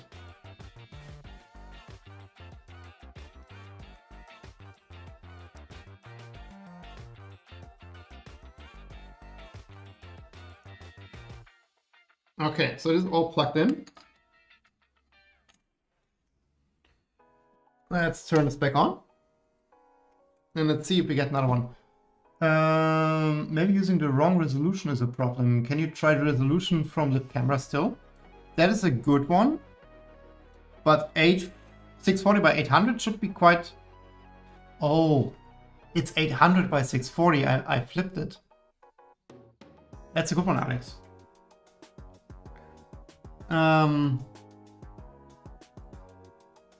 Let's quickly test the camera first. And then try the resolution. I just hope that this cable works. This would be really amazing if this would just work.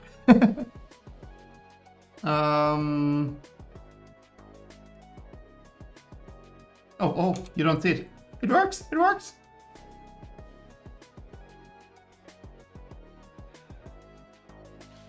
Let's see. Let me throw you the test picture in Chrome.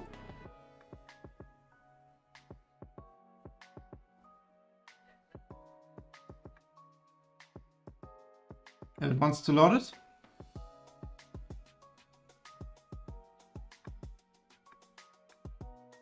Okay, doesn't want to connect, but we there is a test picture here. Like there's the test JPEG, so it worked. Like I just trust that the picture is there. For some reason my Mac doesn't want to connect right now. Okay, then resolution. That's a really good one. Let's try crow's nest config. I'm in the wrong crow's nest config.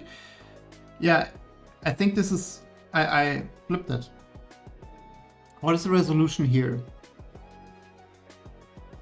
Does it say? Oh, that's a full resolution. The full sensor resolution. This will completely screw up. Let's just check here.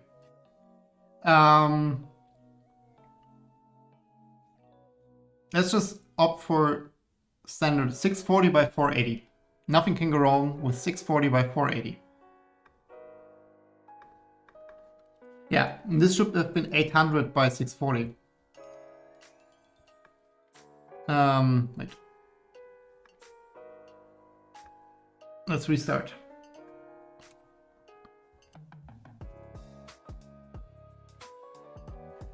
32, yeah, this was just now.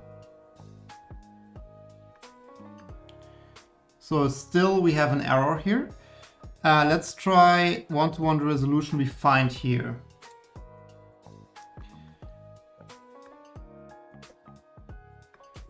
And then as next one, I would try the /dev/video 0.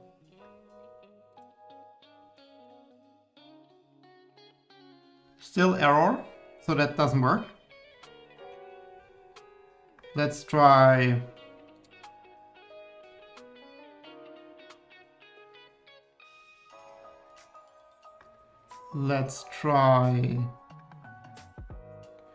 where is it here?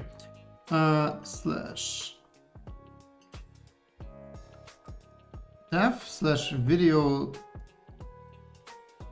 0.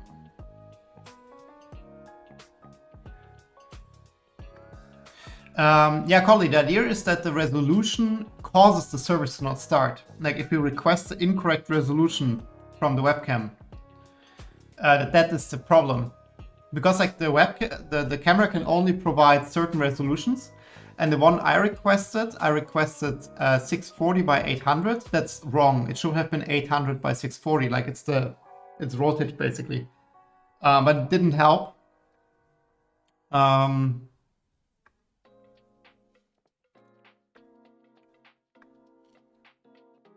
Yeah, and also like the /dev/ like something is wrong with crow's nest. Something is wrong with crow's nest. But don't ask me what. On mine I set all different resolutions, I get a cropped image. Yeah, that could also be that just like crops it down. That's also potentially, yeah. I don't know, like I can uninstall Crow's Nest and reinstall again, I guess. I'm not sure if this will do anything, but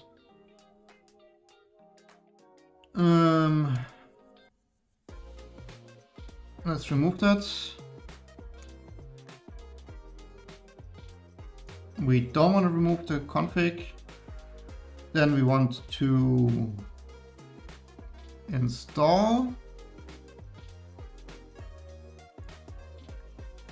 Oh, did it just die?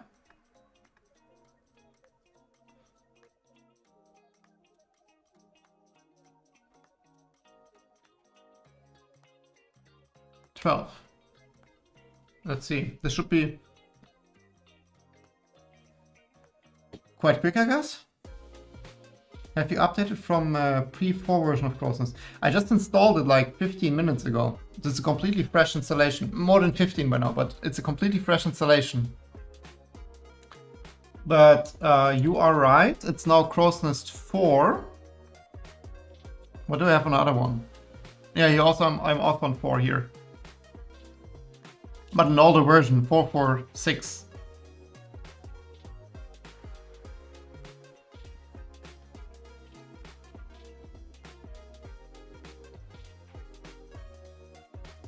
Let's see.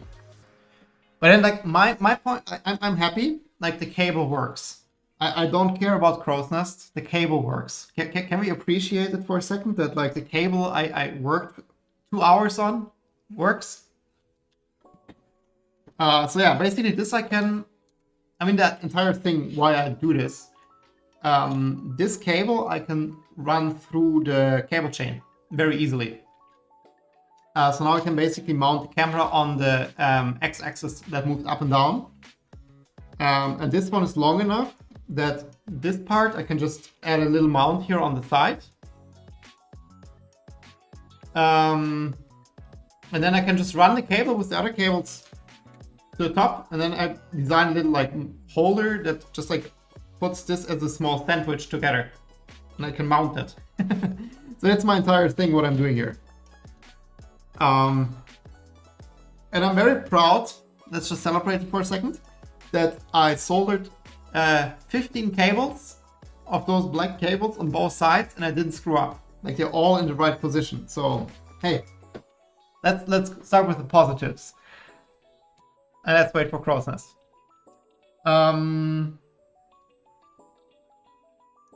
Potentially, I'm just really like scared of upgrading Clipper. That's like one of my nightmares. It's like upgrading anything that has to do with Clipper. We can update the system. Potentially the Crow's Nest version and my Linux version doesn't want to play together.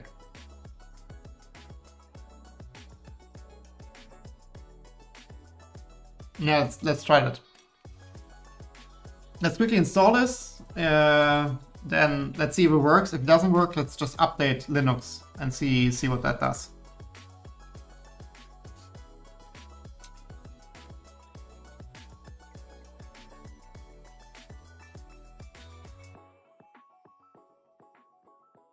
I think I have just like some form of like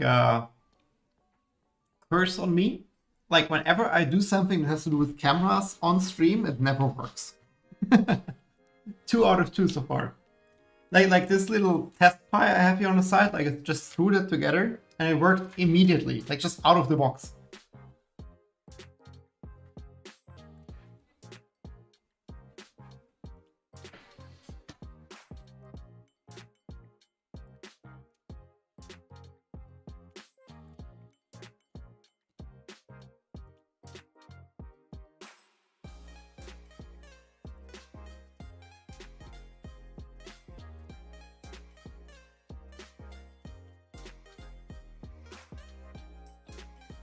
After this, it was done. That was the last installation step.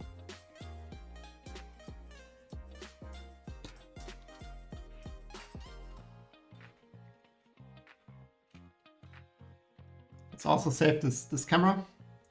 before I destroy it.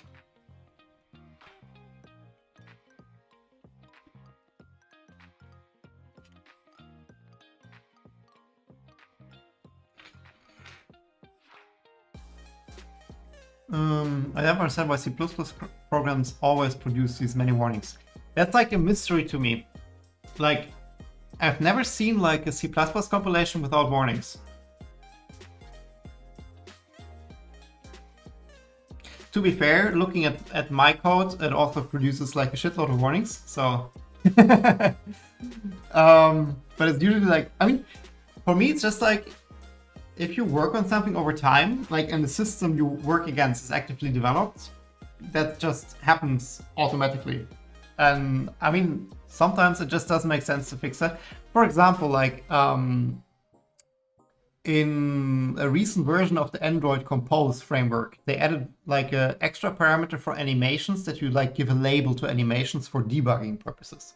And now basically every single animation that you have in the app has a warning because the label is missing. And I'm just like gradually working them off. Like every time I touch something, I just add this stupid label. I don't use it, but there's no way to like globally suppress the warning for some reason. Like it always turns itself back on again. So yeah, I have like a billion warnings also in the apps I'm working on at the moment. Yeah, that's also reboot. But yeah, C++, like whenever you install something, it's like, it looks quite horrible.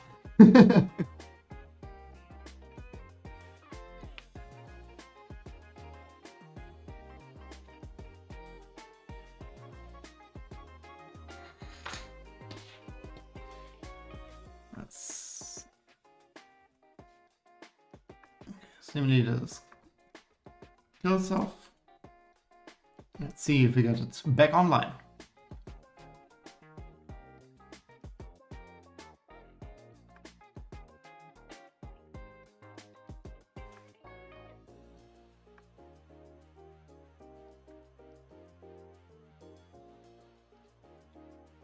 Here we go.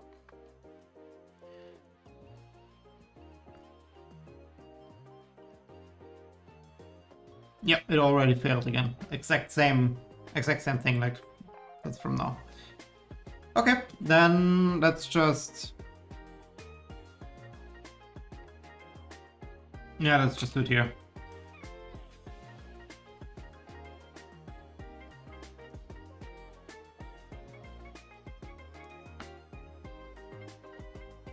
Let's just update and upgrade.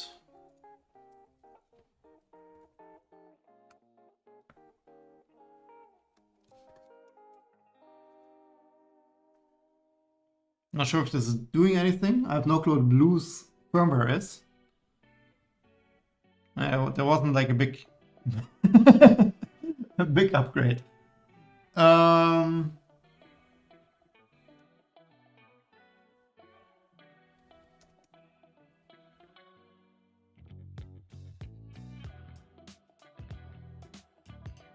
Yeah, that's fine.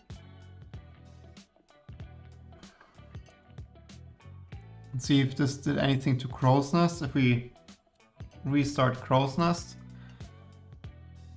does it do anything? No, doesn't. Thanks for dropping by, Alex. Yeah, I think I'll just call it a day slowly. That seems to be like some weird software thing that needs like cool brain tomorrow to figure it out. Like for me, the cable works. Sounds stupid, but this was like my main concern. Because this means I can now design the camera mount in the way I wanted to design it. I will need to order like a shorter of those cables. Because yeah, technically it works, right? Like you can have it like this, but I mean, I really want to have it just mounted here, very snug on the side, with a bit of space most likely, so just here, and then like one short cable run from left to right here. Just this little, like 8 centimeters, 10 centimeters. Shortest cable I get, basically having this. Then like this entire thing is gone. Yeah, I can just really route it through here, and it will be pretty. Well, then, yeah, let's just follow Alex. I think I called it a day because my brain is just gone. Well, after initial technical trouble, everything works. Successful thing. We didn't do now anything of the stuff I wanted to do, which is fine. Now we do the camera. So next time I would say we can either continue the camera or we do the Nomi as a small interjection in the middle. I think like doing the camera would be fun. And I can work tomorrow on the camera mount. I low-key started. Maybe let me quickly show you as a quick sneak peek on what I was thinking. And then I would wrap up. I have to quickly start Fusion, which can only take like about 15 hours.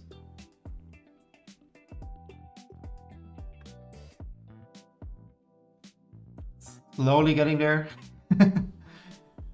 Let's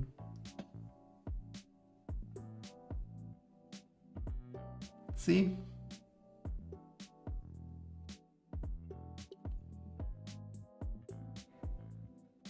Fusion is so horribly slow.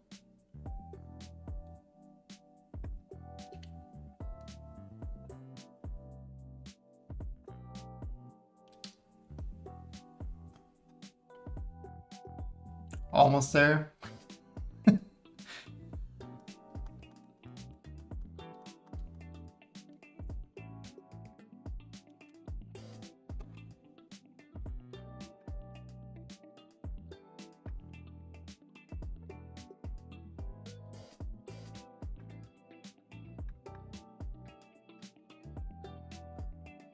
Fusion.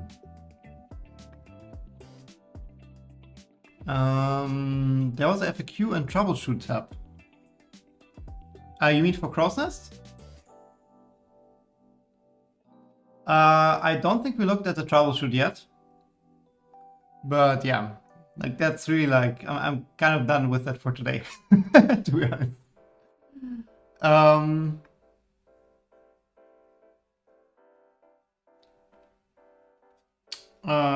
Where is it?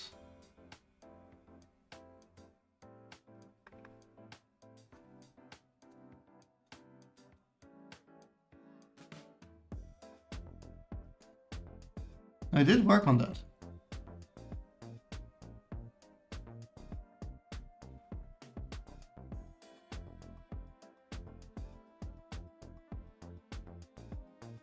Weird. Not sure where it is.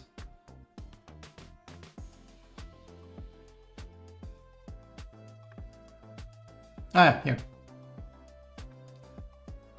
So this will look a bit weird. But basically the camera has a very like narrow angle of like field of view. So I kind of have to bring it back quite a bit. So I designed this massive. Let me just add all the things here. So, well, so this is basically the front of the printer. And now my idea is, this rotates really weirdly. So my idea is to have this super long, weird camera arm there. And at the end of that, so that's how far I got with designing that. At the end of this little thing, the camera will be here. So the camera will look down onto the print from behind, which is fine for me. But this very long arm, which basically lines it with the back of the print bed more or less, ensures that you see the full width of the print area with this cheap ass camera. I could go for a camera with like a wider field of view, but then they're like more expensive and I would have to buy it. So for me, this is fine. And even if I would have a camera with a wider field of view, I would still want to have it in this spot, just like maybe like less far out. So in case I get a different camera in the future, I can just shorten this by half or something. So yeah, this is kind of like my idea for the camera mount. And then basically,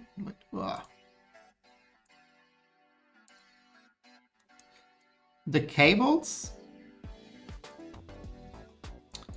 would then go, basically, I have to add, see, it's like, I totally forgot, but I have to add some feature here to guide the cables to the front.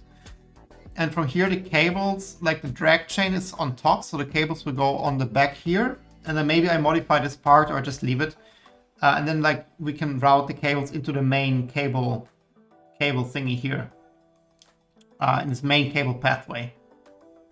So that's like the idea for camera. I just have to finish modeling that. And then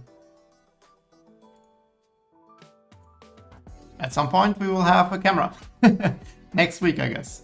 Cool. Okay, Collie, let me check. So you said there's a camera troubleshoot tab. Where did you see the troubleshoot tab?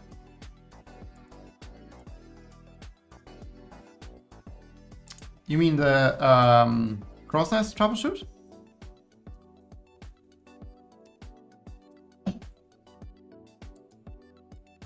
Oh, there's the issues on GitHub.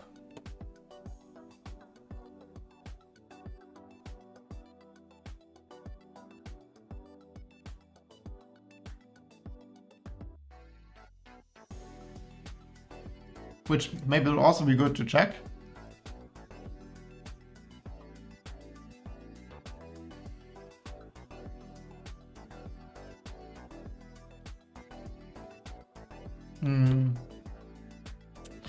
The problem is just like there's not really like any error message.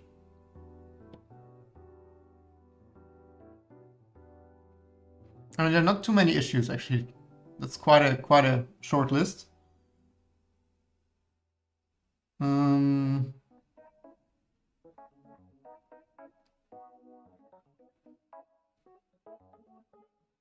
nothing really seems to apply to us, I guess. It's just like the problem is, if there would be any error message here that you can work with, it would be much easier. It's just like start.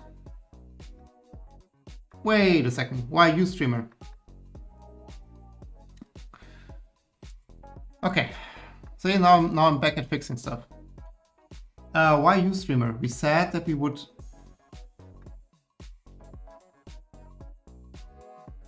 We want camera streamer, right?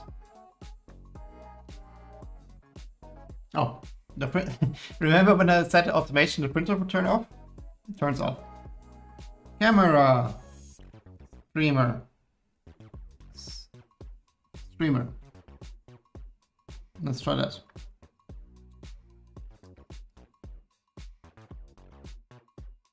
No, also camera streamer cam 1 failed. Exact same shebang. So yeah, I don't know.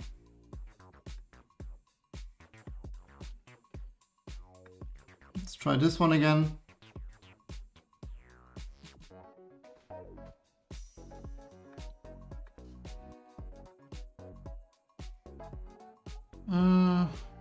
No, exact same thing. Camera streamer start, cam 1 failed. I mean, it's just like not informative in any way, shape or form.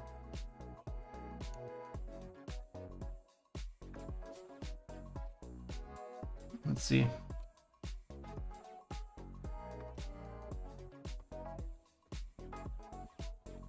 Do we know where the logs are for the camera streamer? But this Octoprint stuff, that's a different setup most likely.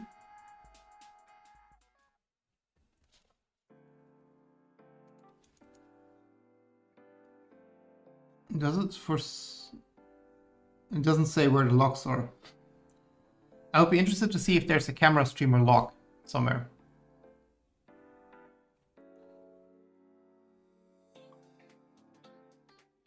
Yeah, but it's also not really like helpful. Yeah, okay. Let's call it a day. Cool. Then, I guess, thanks for tuning in. A bit chaotic today, but we did some work. Not as much as I wanted to, but hey, it is what it is. Cool. Then, see you next week with more camera stuff, hopefully working camera stuff. Yeah, cool. Have a nice evening and enjoy your Sunday. Bye.